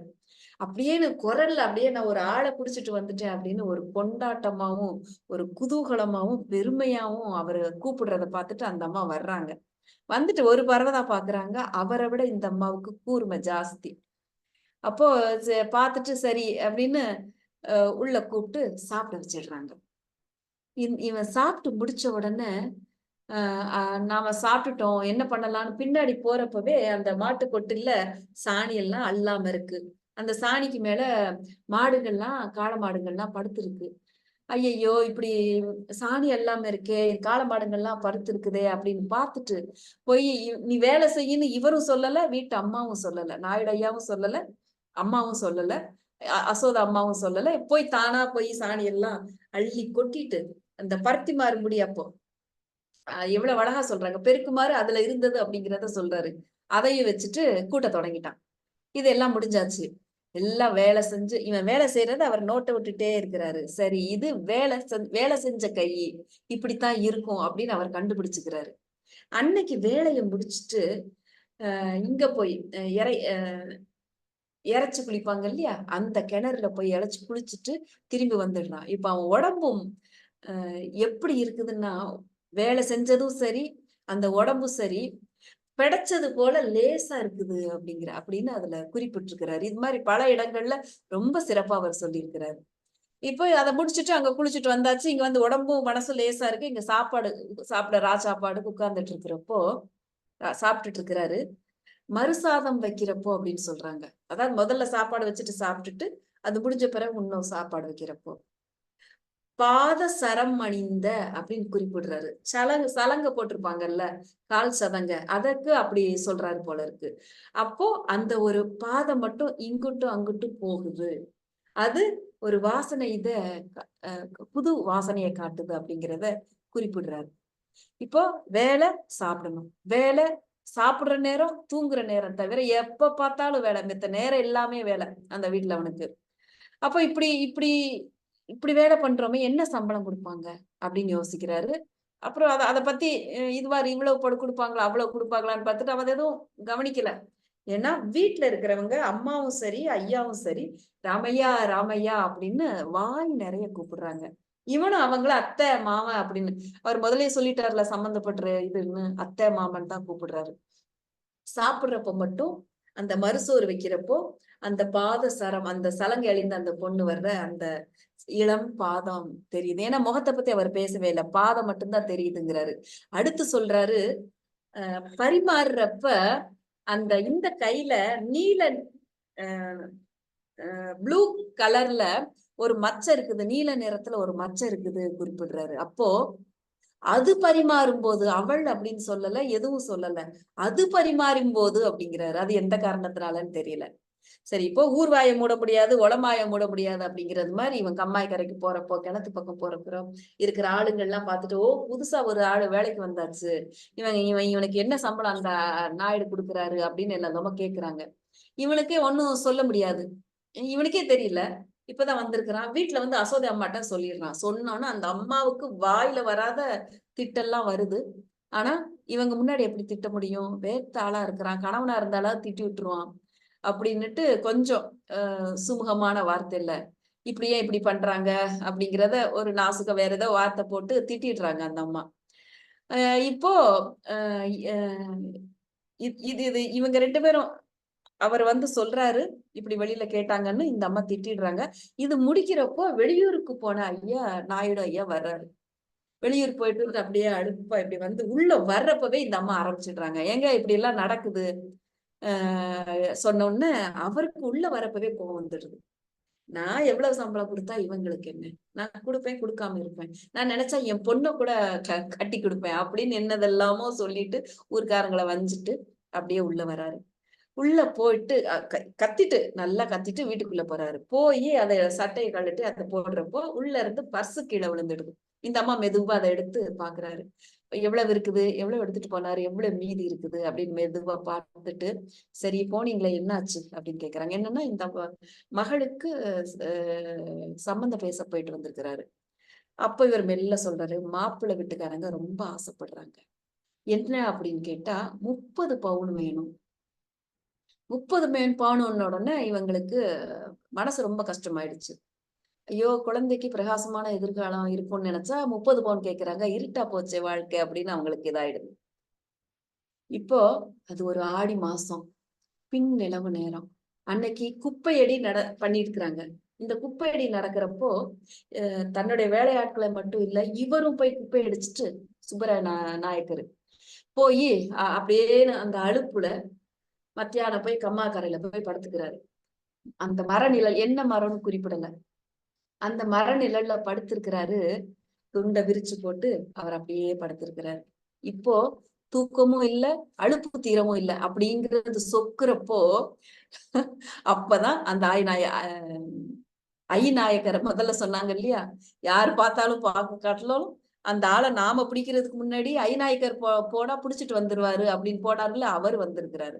எங்க இருந்தா இந்த பார்த்துட்டு இந்த நேரத்துல வந்து தொலைஞ்சாரே அப்படின்னு மனசுக்குள்ள தீட்டிக்கிட்டேன்னு அமைதியா இருக்கிறாரு. ஆனா ஒண்ணும் சொல்லல. அந்த ஆளு என்ன ஆளு, லேஞ்சு எடுத்து அப்படி எடுத்து கீழே போட்டு தலையில கட்டின லேஞ்சு எடுத்து கீழே போட்டுட்டு இருக்கிறாரு. அவரு உடைய இது வேட்டி இல்லைன்னா லங்கோடு எல்லாம் அணியறதுல கோவணம் மட்டும்தான் கட்டியிருக்கிறாரு. அத சொல்றப்ப என்ன சொல்றதுன்னா, இவர் எப்ப பார்த்தாலும் தலைய சொரட்டுன்னு தலைய சொரிஞ்சுக்குவாரு. அடுத்து இந்த கோவணத்தை சரி பண்ணிட்டே இருப்பாரு. பெண்கள் எப்படி மாறாப்ப சரி பண்ணிட்டு இருப்பாங்களோ அது மாதிரி அவரும் எப்ப பார்த்தாலும் சரி பண்ணிட்டு இருப்பாரு. அப்புறம் ஒண்ணுமே தெரியாத மாதிரி இப்படி மூஞ்சி வச்சுக்குவாரு அப்படின்னு சொல்றாரு. சொல்லிட்டு இப்படி தரையை இப்படி கீழேயே பார்த்துட்டு இருந்தா வந்துட்டு, என்ன ராத்திரி ஃபுல்லா குப்பை அடிச்சது உனக்கு மாப்பிள்ளைக்கு அலுப்பா இருக்கோ அப்படின்னு கேக்குறாரு. ஆமா மாமா அப்படிங்கிறாரு சுப்பராயலு. எப்பவும் அப்படின்னு சொல்லிட்டு, யாரோ ஒரு பிள்ளையாண்ணா வண்டிய ஓட்டிட்டு போனானாமே, பத்திட்டு போனானாமே, நான் பார்த்தேனே அப்படிங்கிறாரு. இவருக்குன்னா கேட்டுட்டாரே ஒண்ணும் தெரியாத மாதிரி கேட்காரு. எல்லாம் வெளியில எல்லாம் கேட்டுட்டு இப்ப வந்து ஏன் வாய புடுங்கிறதுக்கு இவன் கேட்கான். பேசுறப்போ நீங்க வாங்க, மனசுல இவன் கேட்கான் அப்படின்னு சொன்ன. அது ஒண்ணும் இல்ல மாமா, அவன் கங்கர்சி பட்டிக்காரன், என்னமோ வந்தான் இங்க இருக்கான் அப்படிங்கிற. அப்படியா, வேலையெல்லாம் எப்படி பண்றான்? என்ன வேலை, இந்த காலத்து பையனுங்க யாரு வேலையை பாக்குறாங்க, சும்மா அங்க இங்கேயும் ஏதோ பண்றாங்க, நமக்கும் வேற வழி இல்லை அப்படிங்கிறாரு. இது சொல்றப்போ இதுக்கு என்ன சொல்றாங்கன்னா, இப்படி பேசுறது அந்த ஐயநாயக்கருடைய பாணியா. ஏன் அப்படின்னா அவர்கிட்ட இருந்த திறமையா வேலையாரு இருந்தாலும் அவனை பத்தி அவன் கெட்டவன், அவன் நல்லவில்ல, மோசமான ஆளு, கெட்ட சாதி ஆளு, ஒரு வேலையும் பண்ண மாட்டான், இவனை கட்டிட்டு அல்றதுக்குள்ள நாமளே வேலையை செஞ்சிடலாம்னு சொல்லிட்டு இருப்பானா. அதே பாணியில இவர் பேசுறாரு. சம்பளம் பேசுனியா இனிமையா அப்படின்னு கேக்குறாரு. இன்னும் பேசல. இவன் என்னத்த சும்மா இருக்கானா எங்கேயாவது போயிடுறானா தெரியல, இருக்கிற மட்டும் வேலை பக்கட்டும் இருக்கிறேன்னு அவர் ஒரு ஐடியா கொடுக்காரு. 30க்கு மேல யாரு பேசல பாத்துக்கோ அப்படின்னு சொல்லி கொடுக்கிறாரு. இவருக்கு ஒண்ணும் சொல்ல முடியல. அமைதியா ஒண்ணும் பேசாம இருந்துட்டு அந்த மரத்து மேல இருந்த மரங்கொத்திய இப்படி பாக்குற. அவரு கீழே பார்த்து கேட்டாரு முதல்ல கேள்வி எல்லாம், இவரு மேல பார்த்து மரங்கொத்திய பாக்குறது மாதிரி இருந்துட்டாரு. இது முடிஞ்ச பிறகு சுப்பநாயுடு வீட்டுக்கு பருத்தி நிறுக்கிறதுக்கு ஆள் வர்றாங்க.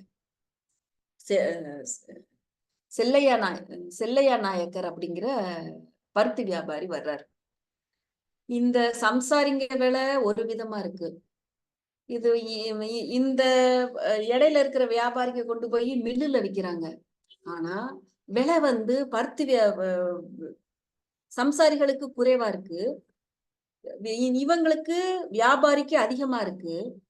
வித்த பிறகு மில்லுல இருக்கிற வியாபாரம் இன்னும் அதிகமா இருக்கு அப்படிங்கறத இந்த கதை முழுக்க, முக்கியமா அதை சொல்றதுக்காகவே தான் இந்த கதையே. அதுதான் எனக்கு இதை வாசிக்கிறப்ப கூட பாரதியார் என்னுடைய அப்பா வந்து இது வைக்கணும், மில்லு வைக்கணும், பருத்தி மில்லு வைக்கணும்ட்டு அதை வைக்க முடியல அப்படிங்கிறது ஒண்ணு இருக்கும். அது நினைவுக்கு வந்தது.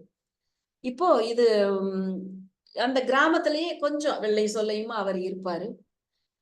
தினமும் போய் அந்த வேலை என்னன்னு பார்த்துட்டு 4 எழுத்து படிச்ச ஆளு இந்த செல்லையா நாயக்கர். இப்ப யாவார் வீட்டுக்குள்ள வந்த உடனே அங்க அசோதாமா என்ன பண்ணிட்டு இருக்கிறாங்க, இந்த காலத்துல ஈர் எடுக்கிறது இருக்குல்ல, அதை ஈர் எடுத்துட்டு அதை இது பண்ணிட்டு இருக்கிறாங்க. சோ இவர் உள்ள வந்தோடனே வாங்க வாங்க அப்படின்னு கூப்பிட்டுட்டு உள்ள வாங்கன்னு வந்தாச்சு. விலை என்ன, பருத்தி விலை என்ன? லட்சுமி இப்போ 400 ரூபாய்க்கு இருக்கு அப்படிங்கிறது மாதிரி ஏதோ சொல்லிடுறாரு. 400 450 60 ஏதோ சொல்லிடுறாரு. சொன்னோன்னே அநியாயமா இருக்க, இப்படி வியாபாரிங்க சேர்ந்து இப்படி சம்சாரிங்களை இப்படி கொள்ளையடிக்கீங்களே அப்படின்னு அவரு சத்தம் போடுறாரு. அநியாயம் பண்றீங்களே இப்படி அப்படின்னு சொன்ன உடனே ஆஹ் கோபத்துல சொல்றது இல்லாம சிரிக்கிறது மாதிரி சொல்லி முடிச்சுடுறாரு. அப்ப இவங்க சொல்றாங்க, முன்னெல்லாம் ஒரு பவுனுக்கு என்ன விலை இருக்குமோ இந்த அதே விலைதான் இந்த ஒரு ஒரு ஒரு பொதி பருத்தியும் இருக்கும் அப்படின்னு அசோதம்மா சொல்றாங்க. எப்போ ஈரெடுத்த பிறகு தலையை முடிச்சுக்கிட்டு அந்த அம்மா சொல்றாங்க. அப்படி பார்த்தா இப்போ பருத்தி விலை குவிண்டாலுக்கு 1500 ரூபாய் இருக்கணும் அப்படிங்கிறாரு நாயுடு. சொல்றாரு ஆமா ஆமா அதென்ன அப்படின்னு அவர் ஒத்துக்கிறாரு. இப்போ பருத்தி விலையை நாம வைக்கல, அந்த மில்லுக்காரன்ல வைக்கான். விலை ஏத்துறதும் இறக்குறதும் அவன் பாடு இல்ல அப்படின்றாங்க. போன வருஷம் இவரு செல்ல வியாபாரி பெரிய அடியில இருந்து மீண்டு இருக்கிறாரு. விவசாயிக்கும் அடிதான் கிடைக்குது, வியாபாரிக்கும் அடிதான் கிடைக்குது. ஆனா என்ன பண்றதுன்னு சொல்லிட்டு இந்த அவனும் அடிபட்டான்ல, நான் மட்டும் இல்ல, அந்த நாயக்கர் செல்லையா இவரும் அடிபட்டாரு இல்ல அப்படின்னு இவருக்கு நினைவுக்கு வருது. அப்போ இப்போ நூலு விலை, துணி விலை, துணி விக்கிற விலை, இப்ப இருக்கிற பருத்தி விலை எதுக்குமே சம்பந்தமே இல்லை அப்படின்னு அவங்க பேசிக்கிறாங்க. அவர் பேசுறாரு. இப்படி இருக்கிறப்போ ஊர் தரகுல வந்து திராச வைக்கிறாங்க. தராசை தொங்க விட்டு தட்டு சரியா இருக்கா பார்த்து பருத்தி அள்ளி இப்படி வைக்கிறாங்க. அப்போ நாயுடு தட்டுல வச்சுட்டே இருக்கிறாரு. அவருக்கு வேத்து கொட்டுது. அப்போ தரகனார் கணீர்னு குரல்ல பேசுறாரு, வெங்கடாசலபதி முன்னிற்க லாபம் அப்படின்னு. இது நிறைஞ்ச உடனே இதை எடுத்து அங்க போடுறது. லாபம் லாபம் 2 2 2 3 அப்படின்னு ஒவ்வொன்னான்னு அந்த பருத்தி மருக நிறைய நிறைய நிறைய எடுத்து வச்சு இந்த வேலை வேர்த்து கொட்டி வேலையை முடிக்க மதியத்துக்கு மேல ஆயிடுச்சு. வீட்டுல இருந்து ஒவ்வொரு பருத்தி மருகையும் தெருவுக்கு போயாச்சு. எல்லாம் போயாச்சு. பருத்தியை போட்டுட்டு பணத்தை கேட்கிற அவங்க எடுத்துட்டு போயாச்சு. இவர் பணத்துக்கு நடையா நடக்கிறாரு. அவருக்கு கிடைக்கவே இல்லை. இன்னைக்கு நாளைக்கு இந்த வாரம் அந்த வாரம் அப்படின்னு வியாபாரி சொல்லிட்டே இருக்கிறாரு. அப்போ இந்த அம்மா யசோதைக்கு மனசே கேட்கல. என்ன ஏதாவது சொல்ல ஆரம்பிச்சுட்டாங்க. இப்படி இருந்தா எப்படி, நமக்கு இவ்வளவு செலவு இருக்கே, வீட்டு வேற கடன் இருக்கு, நமக்கு அவங்களுக்கு குழந்தைங்களுக்கு நமக்கு உடுத்த துணி எல்லாம் எடுக்கணும், இப்படி இருந்தா எப்படி அப்படின்னு ஒவ்வொரு ஈஸியா ஒரு அட்டவணை போட்டு, அவங்க அப்படிதான் சொல்லுவாங்க, நாம தான் போய் வாங்கணும் அப்படின்னு பெரிய அட்டவணை போட்டு மாடுங்களுக்கு கொடுக்கணும், நமக்கு இப்படி இருக்கு அப்படின்னு சொல்ல உடனே இவர் மறுபடியும் அதை சொல்றப்போ பெருக்கல் வாய்ப்பாடு சொல்றது மாதிரி ஒப்பிக்கிறது மாதிரி சொல்றாங்க அப்படிம்பாங்க. இவர் என்ன பண்றாரு, சரி போகலாம், என்ன பண்றது அப்படின்னு நேரா நாயக்கர் வீட்டுக்கே போயிடுறாரு. இந்த வருஷம் என்ன ஆச்சுன்னா, இவர்கிட்ட விலைக்கு வாங்க போன பிறகு இவர்கிட்ட பஞ்சு விலை வாங்கிட்டு போறாரு. அங்க பஞ்சு விலை இறங்கிருது வியாபாரிக்கு. சரியா ஆமா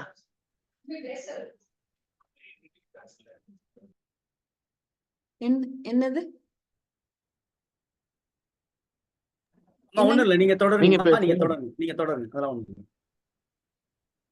அப்போ என்ன சொன்ன மறந்துட்டேனே. நான் இங்க பஞ்சு விலை குறைஞ்சு வச்சு பஞ்சு விலை, ஆமா சாரி மறதி அதிகமா இருக்கு. பஞ்சு இவர் வாங்கிட்டு போறாரு. அங்க பஞ்சு விலை குறைஞ்சு போச்சு, விற்கவும் முடியுமே தவிச்சிட்டு இருக்கிறாரு. இவரு அங்க பணத்தை வாங்க அசோதை திருப்பி சொல்றாங்க, வேற வழி இல்லைன்னு அந்த வீட்டுக்கு வாங்க போறாரு. இவர் உள்ள நுழைய போறப்போ அங்க பெரிய கார் ஒண்ணு வந்து நிக்கி. இவர் அந்த கார்ல நிறைஞ்சோன்னா 2-3 பேரு பெரிய பாக்குறப்பவே அவங்க பெரிய செல்வந்தர்கள்னு தெரியுது. இறங்கி இவர் இந்த நாயுடு உள்ள போற முன்னாடி அவங்க போயிடுறாங்க. போன உடனே எப்பா உள்ள போற வாசல் எப்படி சென்ட் அடிச்சிருக்கிறாங்களா என்னன்னு தெரியல, எப்படி வாசல் இருக்குன்னு பாத்துட்டு இருக்கிறாரு. இவர் அவங்க போயிட்டு வரட்டும்னு வாசல்ல இருந்திருக்கிறாரு. அவங்க வாசல்ல விட்டுட்டு போன அந்த செருப்பு இருக்குல்ல, அதை இவர் பாத்துட்டு இருக்கிறாரு. எப்பா இப்படி தோல்லையே இப்படி முகம் பாக்குறது மாதிரி நமக்கு இருக்கே, இந்த செருப்பு இருக்கே அப்படின்னு சொல்லிட்டு நாமளும் இப்படி இருக்கோமே அப்படின்னு தன்னையும் ஒரு பார்வை பாத்துக்கிட்டாரு அவரு. இவங்க உள்ள எவ்வளவு வேகமா போனாங்களோ அவ்வளவு வேகமா திரும்பி வந்துடுறாங்க. அப்புறம் கார் போயிடுது. போறப்ப அந்த பெட்ரோல் வாசமும் இவருக்கு தெரியுது. இப்போ இவங்க வெளியில போறப்ப கட்டாயம் வந்துருங்க, கட்டாயம் வந்துருங்க அப்படின்னு சொல்லிட்டு போறாங்க. போனோடனே சுப்பநாயுடு இப்படி கேட்டுட்டு இருக்கிறாரு. என்னது கட்டாயம் வந்துட்டு போங்க அப்படிங்கிறாங்க. இப்போ வியாபாரி நாயக்கர் வெளியில வர்றாரு. வாங்க வாங்க உள்ள வாங்க உள்ள வாங்க அப்படின்னு கேட்டா, யாரு வந்தாங்க இவங்க அப்படின்னு வந்த உடனே இவர் கேட்கிறாரு. மில்லுல இருந்து வந்திருக்கிறாங்க. இது மில்லு புது மில்லு ஒண்ணு திறக்க போறாங்க. அதுக்கு அழைப்பு வைக்கிறதுக்காக பத்திரிகை கொண்டுட்டு வந்தாங்க. மில்லு முதலாளி குடுத்துட்டு இருக்கிறாரு. மில்லு முதலாளி வரல. மில்லு முதலாளி குடுத்து விட்டுருக்கிறாரு. புதுசா இன்னொரு மில்லு கட்டிருக்கிறாங்களா அப்படின்னா, அப்படியா எங்க கட்டியிருக்காங்க அப்படின்னு கேக்குறாரு. அதே மில்லுக்குள்ளதான். இப்ப பி மில்லுன்னு ஏபி சொல்லுவோம்ல, பி மில்லுன்னு அத வச்சிருக்கிறாங்க. இதை விட பெரிய மில் அது. மிஷின்லாம் ஜப்பான்ல இருந்து வந்திருக்கு. ஆளுங்களே தேவையில்லை வேலை பண்றதுக்கு. எல்லாம் அதே செஞ்சிரும்.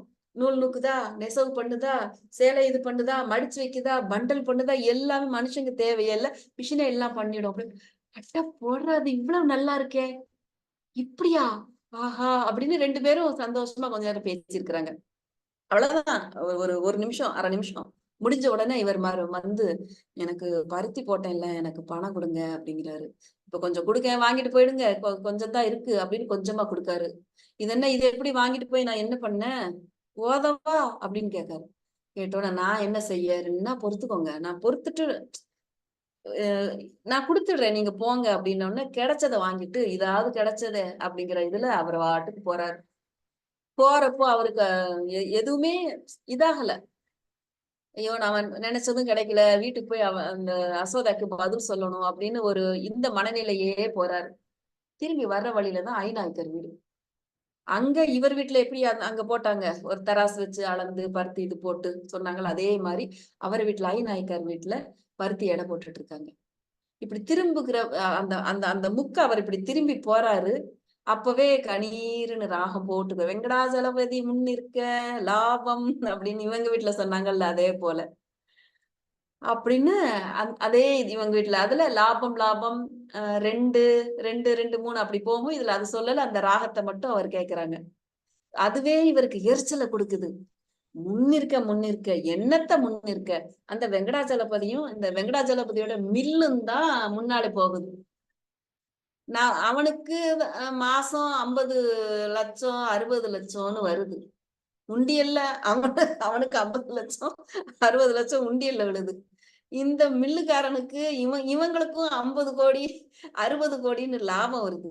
நாம இப்படி இருக்கிறோமே, அவனுக்கு இது லாபங்கிறது முன்னிக்கிறது அவனுக்கு, லாபங்கிறது இவனுக்கு.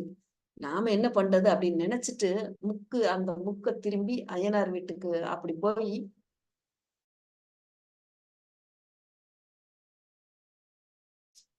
அவர் குத்துக்கால் வச்சு உட்காந்துட்டு, அவர் தான் சொன்னார்ல தலையை பரட்டு பரட்டுன்னு சோடிக்கிறதும் உள்ள வந்து கேக்குதா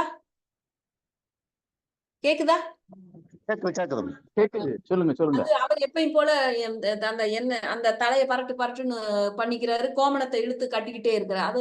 அது முதல்ல ஆரம்பிக்கவே என்ன கேரக்டரைசேஷன் அந்த கதாபாத்திரத்தை எதை சொல்றாரோ அதையே சொல்றாரு.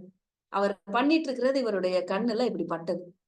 இப்போ இந்த கிளைமாக்ஸ்ல அவர் சொல்றாரு, ஒரே ஒரு வினாடி அத நின்னு பார்த்துக்கிட்டு இருந்த நாயுடுக்கு பளிச்சுன்னு சில விஷயங்கள் புலப்பட்டது மாதிரி இருந்தது அப்படின்னு இந்த கதைய முடிக்கிறாரு. இதுல எனக்கே இந்த கதைகள்ல 2-3 விஷயங்கள் கேள்விகள் இருந்தது. ஐயாட்ட கேட்க முடியல, யார்கிட்ட கேட்கணும் அப்படின்னு தெரியல. இதோட இந்த கதையை அவர் முடிச்சிடுறாரு. இது 80கள்ல வந்த கதை. இது 80கள்ல வந்த கதையில இந்த பருத்தி இதை பத்தி இவருடைய கதைகள்ல தொழிலாளர்களுக்கும் அந்த சமயத்துல நடந்த அந்த விஷயங்களை குறிப்பிடுற விஷயங்கள் இருக்கு இல்லையா, அது எனக்கு ரொம்ப பிடிச்சிருந்தது. இதோட இந்த கதை முடியுது. எனக்கு கதை தலைப்பே தாவை பார்த்து அப்படின்னு இருந்தது. நான் தமிழ்ல தேடி தேடி பார்த்தேன், எனக்கு தெரியல. தெலுங்குல தாவு அப்படின்னா இடம் அப்படின்னு சொல்லுவாங்க. அந்த தெலுங்குல இருக்கிற தாவு அப்படின்னா இடம். அப்போ இடத்தை பார்த்து தெலுங்குல இருந்த தமிழ்ல கொடுத்துட்டாரா, இல்லைன்னா தமிழுக்கு வேற ஏதாவது அர்த்தம் இருக்குமா, அது என்னன்னு தெரியலையே அப்படிங்கறது நான் யோசிச்சுட்டு இருந்தேன். எனக்கு அது இன்னும் பதில் கிடைக்கல. இத்தோட இந்த கதையை அவரு முடிக்கிறாரு. அந்த பெண்ணின் கதைய சொல்லல, பெண்ணின் பாதத்தை மட்டும்தான் காட்டியிருக்கிறாரு. ஊர்வாய் அப்படின்னு சொல்றப்போ என்ன வேணாலும் பேசும் அப்படிங்கிறதையும் இந்த சின்ன கதையில அவ்வளவு குறிப்பிடுறாரு. ஒவ்வொரு கதாபாத்திரத்தினுடைய குணாதிசயங்கள் 4 பேர் வர்றாங்கன்னா அதுவே குடுத்துடுது. தொழிலாளிகள் எப்படி இருக்கிறாங்க, மில் முதலாளிகள் எப்படி இருக்கிறாங்க. அப்போ முன்னிற்க வர்றப்போ வெங்கடாஜலபதி கடவுளையும் வெங்கடாஜலபதி மில் முதலாளியையும் இவர் எப்படி சொல்றாரு அப்படின்னு அதெல்லாம் ரொம்ப சிறப்பா வந்திருக்குது. வாய்ப்பளித்த கலை இலக்கிய பெருமன்றம் அனைவருக்கும் என்னுடைய மனமார்ந்த நன்றியையும் வணக்கத்தையும் நான் தெரிவிச்சுக்கிறேன். நன்றி தோழமையே. மதுமிதா தோழர் கதை சொல்றது சொல்லவே வேண்டாம். போற போக்குல அங்க ஒரு துணை கேள்வி எழுப்பி வச்சுட்டே போவாங்க. ஏன்னா பின்னூட்டம் சொல்றவங்க சொல்லணுங்கிறக்காண்டி இந்த கேள்விக்கெல்லாம் பதில் தெரியுமா? கண்டிப்பா அவங்களுக்கு தெரியும். ஆனால் இதுதான் ஒரு சுவாரஸ்யம். எப்படியெல்லாம் இருக்கு அவங்களுடைய பார்வையில் பார்க்கிற கேட்கிற வாசகருடைய பார்வையில் எப்படி பார்க்கிறார்கள் என்கிற ஒரு தேடல் தான் அது. அது உங்களுக்கே கதை சொல்லுவதில் பயன்படுத்துகிற உத்தி. அதை சரியாக இந்த கதையிலும் பயன்படுத்துகிறார்கள். தோழமைக்கு வாழ்த்துக்கள். ரவீந்திர பாரதியா இன்னைக்கு வரலைன்னு நினைக்கிறேன். நன்றி தோழமையை. வழக்கம்போல் பின்னூட்டத்தை அடுத்த நிலையில தொடங்கி வைக்கிற நம்முடைய சிவசுப்பிரமணிய தோழர் பின்னூட்டத்தை தொடங்கி வைக்கும். தோழர்கள் அனைவருக்கும் வணக்கம். இன்னைக்கு கீராவும் நானும் என்ற தலைப்பின் நாங்களும் சொல்லிக்கிட்டாரு முனைவர் சிவகுமார் அவர்கள். பல அரிய செய்திகளை சொன்னார், அவருக்கு நன்றி. இன்னைக்கு கதை சொல்லியான எழுத்தாளர் மதுமிதா பற்றி நிறைய சொல்லலாம். அவர் பல விருதுகள்லாம் வாங்கியிருக்காரு. மொழிபெயர்ப்பு இந்த மாதிரி இது இருக்கு. அது அவர் கதை சொல்லும் விதத்தை பார்க்கும்போது இந்த கதை இன்னும் கொஞ்சம் பெருசா இருக்கக்கூடாதா, அது இதை மட்டும்தான் சொல்றேன், இன்னும் கொஞ்சம் பெருசா இந்த கதை இருந்திருக்க கூடாதா அப்படின்னு எண்ண தோன்றுகிறது, நினைக்க தோணுது. அடுத்து இந்த விவசாயிகளின் நிலையை இந்த ஐயனாயிக்கிறத விவசாயினுடைய அடையாளமாக குறியீடாக கீரா அவர்கள் குறிப்பிடுகிறார். கோமணம், எண்ணெய் தேய்க்காத தலை, அதான் சொரிஞ்சுக்கிட்டே இருக்கிறது, அதான் சொரிஞ்சுக்கிட்டு இருக்குது. அத ரொம்ப இத குறிப்பால் உணர்த்துகிறார். விவசாயியின் நிலை அதுதான் அவர் கடைசியில பளிச்சுன்னு தெரியுது. விவசாயியின் நிலை தெரியுது. பணக்காரங்களை பற்றியும் முதலாளிகளை பற்றியும் அவர் தெரிஞ்சுக்கிட்டாரு. அந்த ஐயநாயக்கர் மரங்கொத்தி பறவை மாதிரி இந்த சுப்பா நாயுடைய மனதுல உள்ளத குத்தி குத்தி கிரகிக்கிறது மாதிரி, போட்டு வாங்குறது மாதிரின்னு சொல்லுவாங்கல்ல, அந்த மாதிரி அந்த பறவையா இருக்கிறாரு. விவசாயியின் பருத்திக்கு அல்லது கரும்புக்கு உடனடியாக பணம் கொடுக்க மறுக்கிறது இந்த முதலாளித்துவ உலகம். இந்த முதலாளி உலகம் பணம் கொடுக்க மறுக்குது. அவங்ககிட்ட பணம் இல்லையா, 50 லட்சம் 50 கோடி திருப்பதி உண்டியல்ல போய் 50 லட்சம் போடுதாங்க, அவங்க கிட்ட 50 கோடி இருக்கு அப்படின்னு குறிப்பிடுகிறாரு கீரா அவர்கள். பணம்லாம் இல்லாம இல்ல, பணம் கொடுக்கறதுக்கு மனம் இல்லை. அந்த உரிய பொருளுக்கு உரிய விலையை நிர்ணயிக்கவும் மனம் இல்லை. அவங்க 1 மாசம் காட்டினா போதும், அது இப்போ வட்டி போட்டு நிறைய பணம் குவியும் அவங்க கிட்ட. விவசாயிகள் குற்றம் புரிந்தவர்கள் மாதிரி நீதிமன்ற குற்றவாளிகளுக்கு வாய்தா போடுவாங்க. அது மாதிரி இவங்களுக்கு பருத்திக்கு விலையை கொடுக்காம வாய்தா போடுதாங்க. இதெல்லாம் ரொம்ப அநியாயம் அப்படின்னு சொல்ல தோன்றுகிறது. வானம் பார்த்த பூமி என்பார்கள். நிலம் மழைக்காக வானத்தை பார்த்து தவித்ததை போல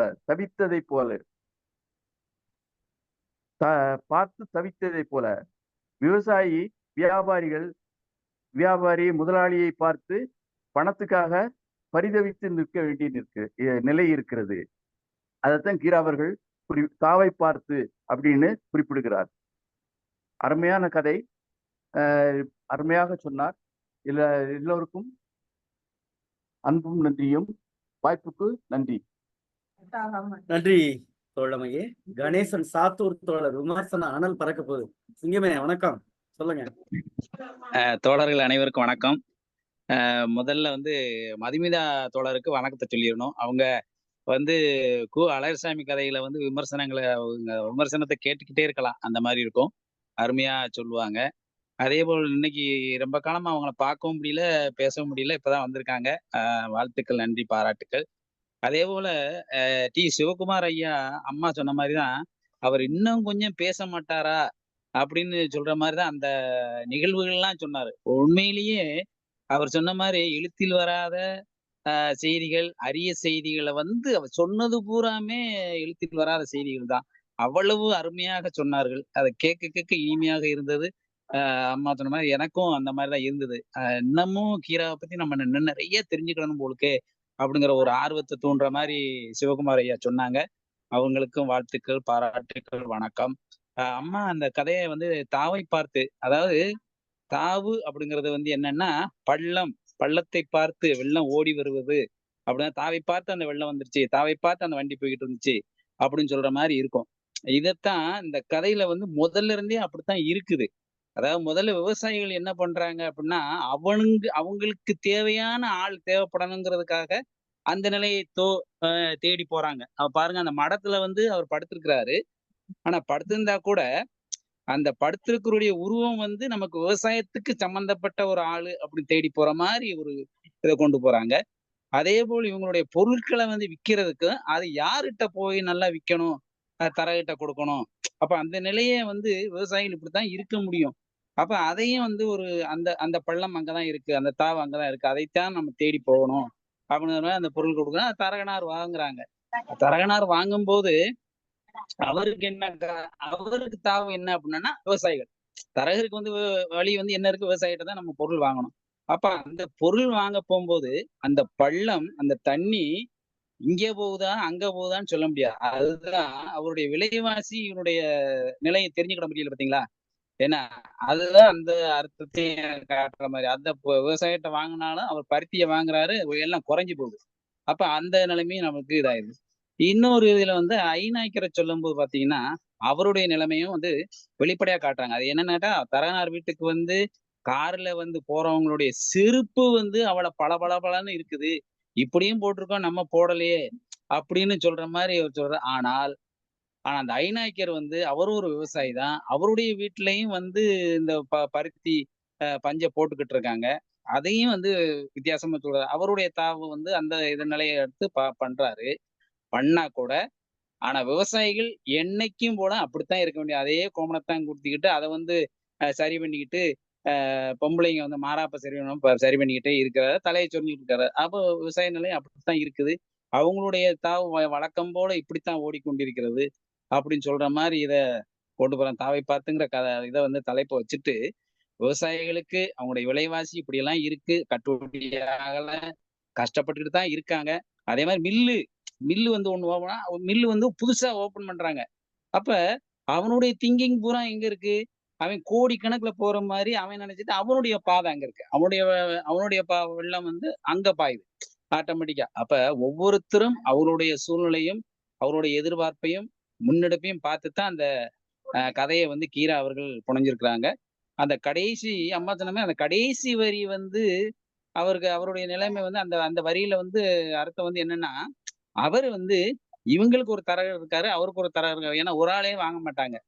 அப்ப அவங்ககிட்டயும் வந்து அந்த இப்ப சொல்றாங்கல்ல லாபம் அப்படின்னு வந்து வெங்கடாச்சலபதிக்கும் நீங்க லாபம் அப்படின்னா, அந்த மட்டும் இவருக்காம். பம்பு வந்து இவருக்காம். லாபம் அந்த லாங்கிறது வந்து அவருக்கு போயிருது. இந்த பம்புங்கிறது வந்து இவருக்கு வருது. அப்படிங்கும்போது அதுலயும் வந்து ஒரு பிரிச்சு காட்டுறாங்க. இப்படி இதேதான். தாவுங்கிறது வந்து ஒண்ணு வழின்னு சொல்லலாம், இல்ல பள்ளம்னு சொல்லலாம். அத பார்த்து, பார்த்து செய்யக்கூடிய சூழ்நிலையில இருக்கிறாங்க. அப்படின்னு சொல்ற மாரி கீரா அவர்கள் இந்த கதைய புனைஞ்சிருக்கிறாங்க. வாழ்க வளமுடன். வாழ்த்துக்கள். நன்றி. பாராட்டு.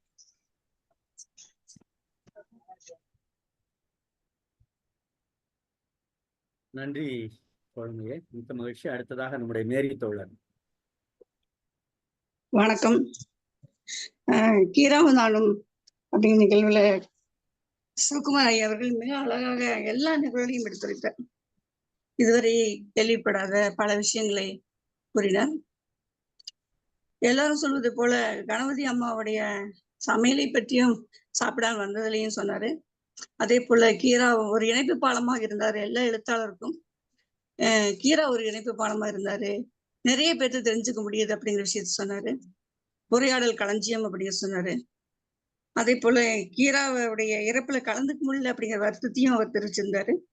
நிறைய விஷயங்கள் கீராவை பற்றி ஆவணப்படம், அப்புறம் அந்த அந்த படத்தை கொண்டு போய் பெங்களூர்ல இருந்து யுஎஸ் வாசன் கொண்டு வந்து போட்டது, மீனாட்சி அக்காவுக்கும் அவங்களுக்குள்ள தொடர்பு, கலாப்பிரியாவும் தமிழ்ச்செல்வன் ஐயா அவர்களும் கீராவை பற்றி விசாரிப்பது, இப்படி நிறைய நிகழ்வு. இவ்வளவுதான் தெரியல, கேட்டே இருக்கலாம் போல. அது வந்து அந்த அந்த சிவகுமார் ஐயா பேசும்போது அப்படியே அது ஒரு உரையாடல் மாதிரியே இல்லை, யாரோ வீட்டுல நம்ம கூட தெரிஞ்சவங்க பேசுற மாதிரி இருந்துச்சு. ரொம்ப அருமையா இருந்துச்சு, மிக சிறப்பு. எழுத்தாளர் மதுமிகா அவர்கள், நான் இன்றுதான் அவர்களை பார்த்திருக்கிறேன். மிக அருமை, அவருடைய அந்த கதை சொல்லும் விதம் மிக அருமை. அவனையும் ரொம்ப அழகா சொல்லிட்டு போனாங்க. ரொம்ப நல்லா இருந்துச்சு. ஒவ்வொரு விஷயத்தையும் அப்படியே அந்த பாதசரம் அணிந்த அந்த அது நடந்து வரக்கூடிய அந்த நிலவு, அந்த புது வாசனை காட்டுவது, அப்படி ஒன்னொன்னையும் அழகழகா சொல்லிட்டு போனாங்க. அது கூட அந்த ஊரை பார்த்துட்டு ஜாதிய தெரிஞ்சுக்கிறது, சம்பந்தக்கார முறையை பத்தி எல்லாம் தெரிஞ்சுக்கிறத பத்தி எல்லாம் சொன்னாங்க. எப்படி இங்க கூட சில பேர்லாம் வந்து கேட்பாங்க சில இடங்கள்ல, நம்ம ஆளுகளா அப்படிம்பாங்க. அந்த மாதிரி அந்த ஜாதியை தெரிஞ்சுக்கிற முறையெல்லாம் கூட இங்க தெரிஞ்சது. அதை விவசாயி வியாபாரி 2 பேர் நஷ்டப்படுறாங்க விஷயத்தையும் சொன்னாங்க. அது வந்து கீரா எல்லா பதிவுகள்லயுமே எல்லா கதைகள்லயுமே வந்து அது நிறைய இடத்துல பதிவு பண்ணியிருக்காரு நினைக்கிறேன். முதலாளித்துவ உலகத்தை வந்து பட்டவத்தமாக தன்னுடைய எல்லா கதைகளையும் கீரா எடுத்து சொல்லிட்டு போயிறாரு. இந்த கதையில அதே மாதிரி சொல்லியிருக்காரு. அந்த ஒரு நிமிட்ல அப்படிங்கிற வார்த்தையும் கீரா வந்து நிறைய கதைகள்ல பயன்படுத்துறாரு. மிக அருமையான அந்த கதை சொன்ன விதமும் அருமை. வாழ்த்துக்கள்.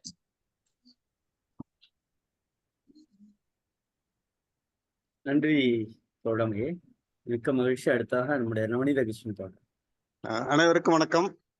இன்றைய சிறப்பு விருந்தினர் ஐயா சிவகுமார் அவர்கள் வந்து கீராவும் நாங்களும்ங்கிற தலைப்பில் பேசினாங்க. உண்மையிலே புதிய செய்திகள் நாங்க எதிர்பார்க்கறது தான். கீராவை பத்தி இன்னைக்கு 50 நாள்ல இருந்து சொல்றவங்க எல்லாம் குறைஞ்சபட்சம் எங்களுக்கு ஒரு 2 புது செய்தி தருது. இன்னைக்கு நான் அவற்றும் தெரிஞ்சுக்கிட்டால ஒரு செய்தியை அவர் சொல்லும் போது புதிய விஷயங்கள் சொல்லுவாரு, பெயர்த்த பழைய விஷயங்கள் திரும்பி சொன்னா கூட அதை பொது விதமா சொல்லுவாங்கிற கதையை அந்த செய்தியை நாங்க தெரிஞ்சு. உண்மையிலே அது வந்து என்று ஒரு நண்பர் சொன்னார், கிருவானந்தவர் கதை எங்க வேணா நான் போட்டுருவேன். என்னையா கந்தவரானா அதானே கந்தவரான ஒரு இடத்துல சொன்ன கந்தவரானத்தை இன்னொரு இடத்துல சொல்ல மாட்டாரு.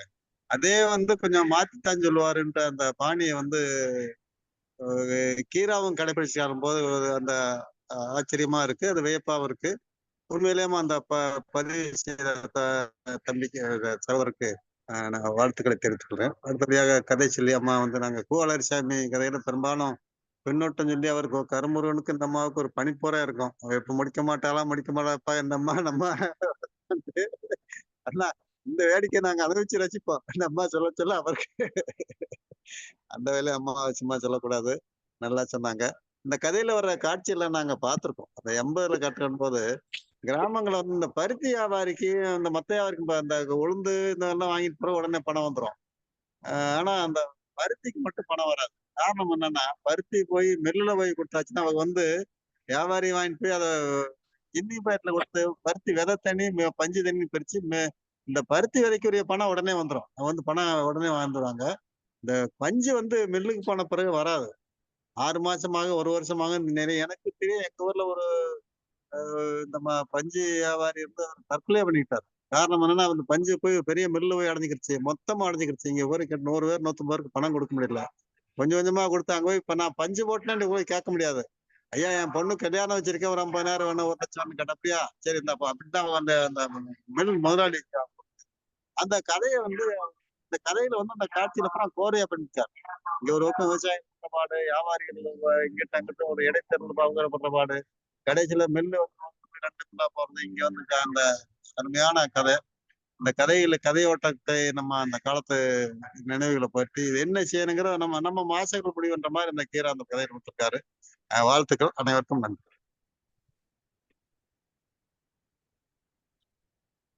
நன்றி தோழமையே. வேறு யாராவது பின்னூட்டம் தர்றீங்களா? வேறு யாராவது பின்னூட்டம்? ரேவதி அம்மா வர்றாங்கன்னு நினைக்கிறேன். வந்துட்டாங்க. அம்மா வணக்கம். வணக்கம் வணக்கம் ஐயா. நிலையிலிருக்க உறுப்பினர்கள் அனைவருக்கும் என் வணக்கத்தை தெரிவித்துக் கொள்கிறேன். முனைவர் சிவகுமார் ஐயா அவங்க வந்து கீராவும் நானும்ங்கிற ஒரு தலைப்புல அவங்க மிக அருமையான கருத்துக்களை சொன்னாங்க. கேட்கறதுக்கு சுவாரஸ்யமான கருத்துக்களாக இருந்தது. கீரா நைனா புதிய விஷயங்களை பற்றி பேசுவது ஒரு சொன்ன செய்தியை மறுபடியும் சொல்ல மாட்டாங்க அப்படிங்கிறது அது ஒரு புதிய செய்தியாக இருந்தது. பட்டிமன்ற நடுவராக அவங்க வயது மூப்பு என்ற அந்த நிலையை கூட கருதாமல் காரைக்காலுக்கு வந்து சொன்னாங்க அப்படிங்கிறதுனால நிறைய அரிய செய்திகளை எல்லாம் சொன்னாங்க. அடுத்து அம்மாவை பார்த்து ரொம்ப நாள் ஆயிருச்சே நான் நினைச்சுட்டே இருந்தேன். மதுமிதா அம்மாவுக்கு என்னுடைய வணக்கங்களை தெரிவித்து சொல்றேன். கதையை மிக அருமையாக சொன்னாங்க. அவங்க சொன்னது மாதிரி நானும் 2-3 தடவை படிச்சு பார்த்தேன். கடைசி வரையில அவருக்கு அந்த நாயக்கருக்கு இந்த நாயக்கரை பார்த்தது என்ன புரியுது ஏது புரியுதுன்னு தெரியல. ஒரு வரி அதுல அந்த சின்ன ஒரு நாயக்கரை பத்தி சொல்லியிருக்கு போட்டிருக்காங்க பாருங்க.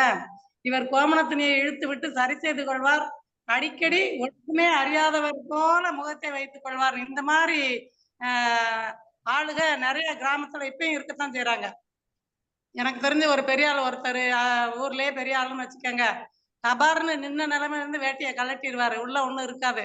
நான் அதிர்ச்சி அடைஞ்சிருவோம் நாங்க அந்த மாதிரி. நான் என்னுடைய பாலிய சிநேகிட்ட சொன்னேன், எப்பல என்ன அவர் அப்படி செய்றாரு அப்படின்ட்டு.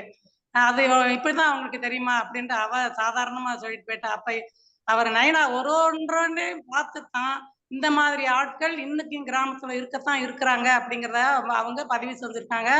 நான் சின்ன பிள்ளையில இருக்கும்போது பாத்தீங்கன்னா வெறும் கோமணம் மாத்திரமே கட்டிட்டு சம்சாரி வேலை செஞ்ச ஆள்கள் நிறைய இப்ப கொஞ்சம் எல்லாரும் கைலி கட்டிக்கிறாங்க, கொஞ்சம் ஒரு மாதிரி இதா வந்துருச்சு. பருத்தி எடுத்த ஆட்களுடைய கஷ்டம் என்ன படுறாங்க அப்படிங்கறத இன்னைக்கு நாங்க கண்கூட இருக்கோம். வெயில்ல போய் எடுத்துட்டு வருவாங்க, அதுக்கான விலை இருக்காது, வீட்டு நேரே அடைச்சு வச்சிருப்பாங்க, விலை வரும்போது போடுவோம்ட்டு. ஆனா அது விலை இல்லாம வண்டு நிறைய அதுல பிடிச்சிடும். அப்படிங்கும்போது அந்த ஜனங்களுடைய பாடு நமக்கு நல்லா அது தெரியுது. இது நிறைய அந்த வேலை செய்யற விவசாயிகளுக்கு அவங்க அந்த வருத்தம் தெரியும். மதுமிதா அம்மா மிக அருமையாக ஒரு வரியை கூட விடல, அவங்க கதையை சுவாரஸ்யமாக ரசிச்சு சொன்னாங்க. அவங்க சொன்னதையே பார்த்துக்கிட்டே இருந்து நானும் அவங்கள ரசிச்சுட்டே இருந்தேன். அனைவருக்கும் நன்றி. நன்றி தோழமையே. வேற யாராவது இருக்கீங்களா? நிறைவாக நம்முடைய தமிழ்நாடு கலை இலக்கிய பெருமன்றத்துடைய பொதுச் செயலாளர் தோழமை மிக்க மருத்துவர் அறமையா அவர்கள்.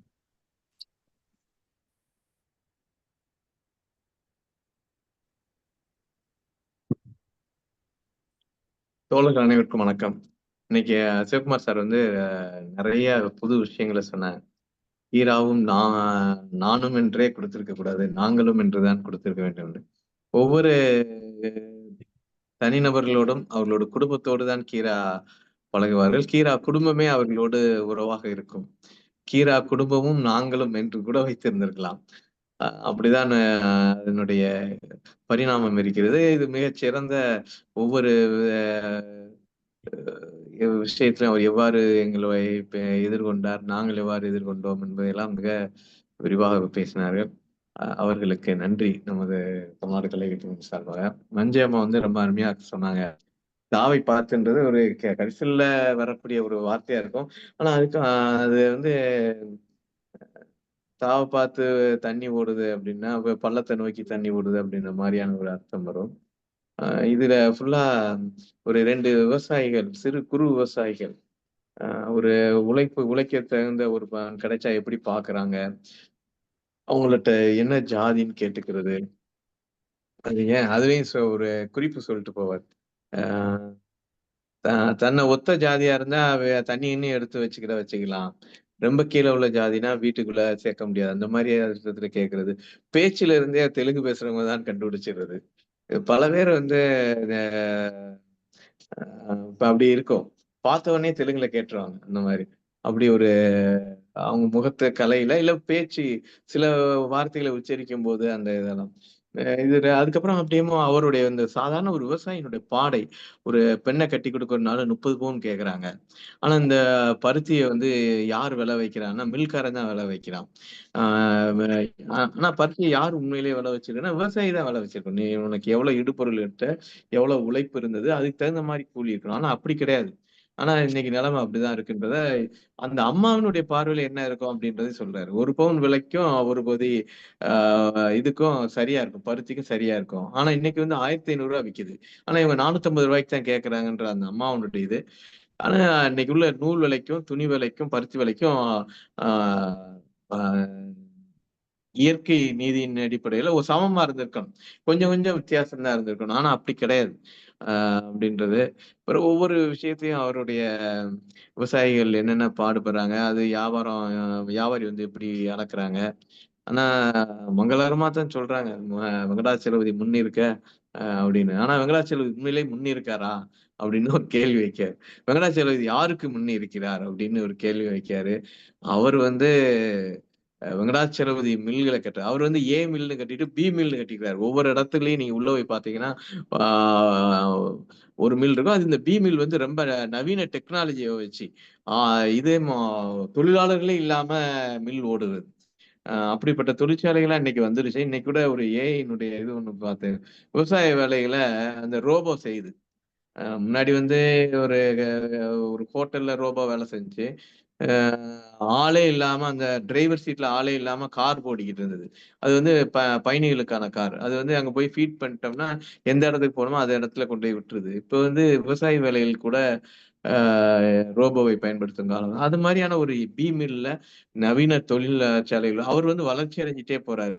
ஆனா இந்த விவசாயி வந்து இவங்ககிட்ட பருத்தியை கொடுத்துட்டு அது இடைப்பட்ட தரகரும் ஒரு பெரிய லாபம் சம்பாதிக்கிறவரா கூட இருக்க மாட்டாருன்னு இந்த கதையை அமைச்சிருக்கு.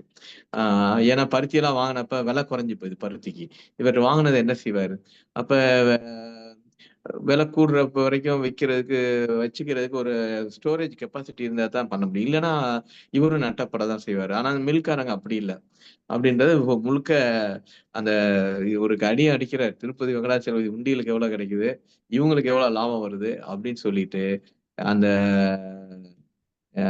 ஐய நாயக்கர் மாதிரி நாங்க வந்து கோவணத்தையும் சரி பண்ணிட்டு இனப்பு இல்லாத தலைய சொரிஞ்சுக்கிட்டே இருக்க வேண்டியதான் விவசாயிகளுடைய நிலைமையா அப்படின்றது இவருக்கு புரியுது மாதிரி கொண்டு போயிட்டாரு. நாங்க முன்னிருக்க வெங்கடாச்சலபதி முன்னிருக்க பார்க்க முடியல, தாவத்தான் பார்த்துக்கிட்டு இருக்கிறதா போகுது.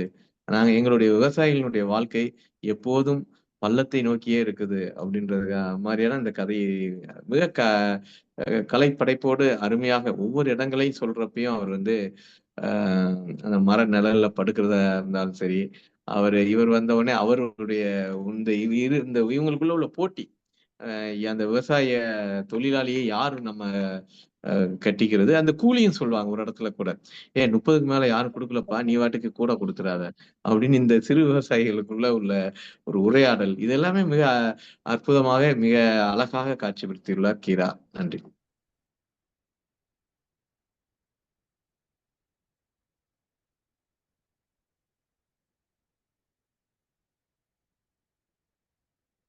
நன்றி தோழமையே, மிக்க மகிழ்ச்சி.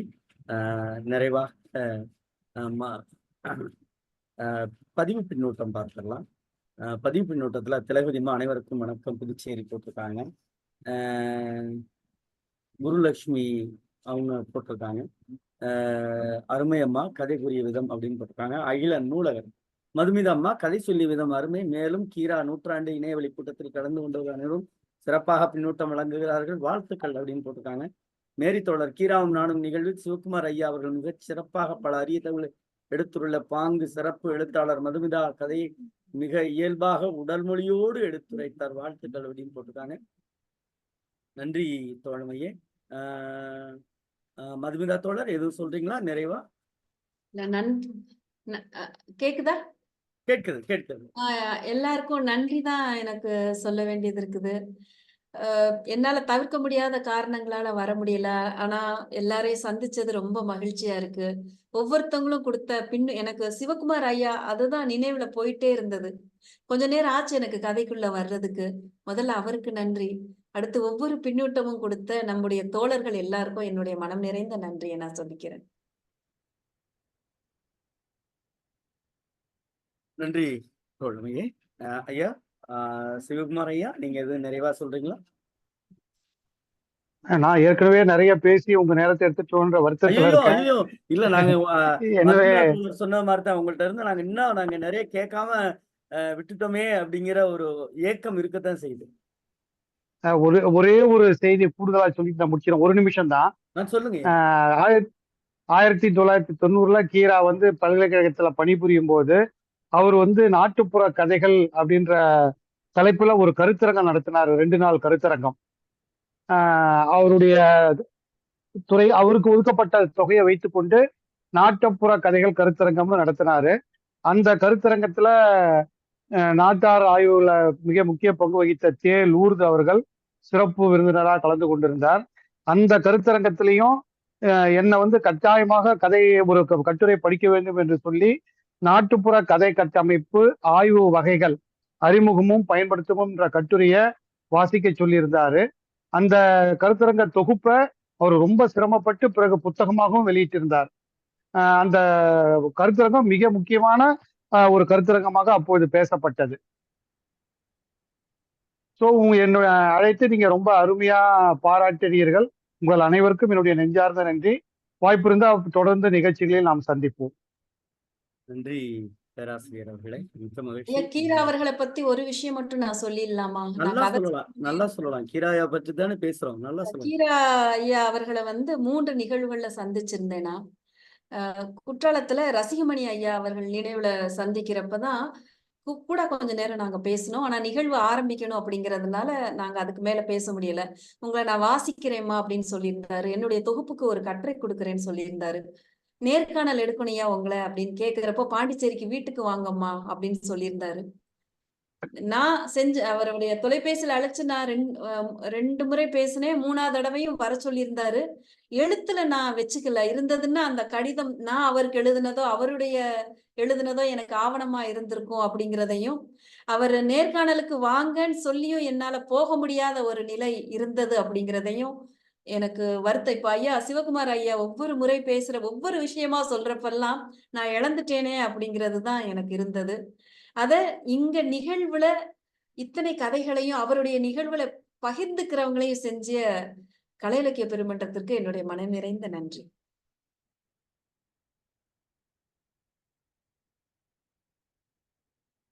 நன்றி தோழமையே. தோழர்களே,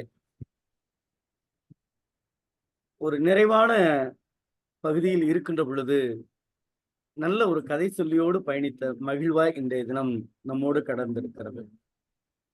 கதை பற்றிய பின்னூட்டங்கள் நிறைய சொல்லி இருந்தாலும் கூட கதை சொல்லியே அவர் பயணிக்கின்ற பொழுது கீரா ஐயா அவர்களுடைய மனநிலையோடு சேர்ந்து பயணித்தார். அப்படித்தான் நாம் பார்க்க வேண்டும். அவர் என்ன நிலையில் அவரை சொல்ல விரும்பினாரோ அதே மனநிலையில் அவர்கள் பயணித்தார்கள். அதற்காக தமிழ்நாடு கலை இலக்கிய பெருமன்றத்தின் சார்பாக நெஞ்ச வாழ்த்துக்கள், பாராட்டுகள். சிவகுமார் ஐயா நிறைய தகவல்கள், காரணம் என்னன்னா அவங்களோட நிறைய ஆத்மார்த்தமாக மனத்தோடு மனமாக உளவியலோடு பழகி இருக்கிறார்கள். அதற்காகவும் ஐயா அவர்களுக்கு வாழ்த்துக்கள். நாளைய நிகழ்வுக்கு போயிடலாமா பொதுச்செயலாளரே? நாளைய கதை ஆங்கிரசம். கதை சொல்லி கவிஞர் உமாமோகன், புதுச்சேரி. கீராவும் நானும் என்ற தலைப்பில் பேச வரும் மாலுமை நாளை காலை அறிவிக்கப்படும். நன்றி பொதுச் செயலாளர் அவர்களே. தோழர்களே, காலத்தின் அருமை எகுதி பின்னூட்டம் சொல்லவில்லை என்றாலும் நாளை நிறையவே பேசுவோம். இன்றைய நாள் இனிய நாளாக கீரா ஐயாவோடு பயணித்தோம். அத்தனை பேருக்கும் கலந்து கொண்ட அத்தனை பேருக்கும் தமிழ்நாடு கலை இலக்கிய பெருமன்றத்தின் சார்பாக நெஞ்சம் நிறைந்த வாழ்த்துக்களையும் பாராட்டுகளையும் சொல்லி நாளை தினம் இரவு 8 மணிக்கு கீரா ஐயாவின் சிறுகதையின் நிறைவு பகுதியோடு உங்களோடு தமிழ்நாடு கலை இலக்கிய பெருமன்றம். நன்றியும் வாழ்த்துக்களும்.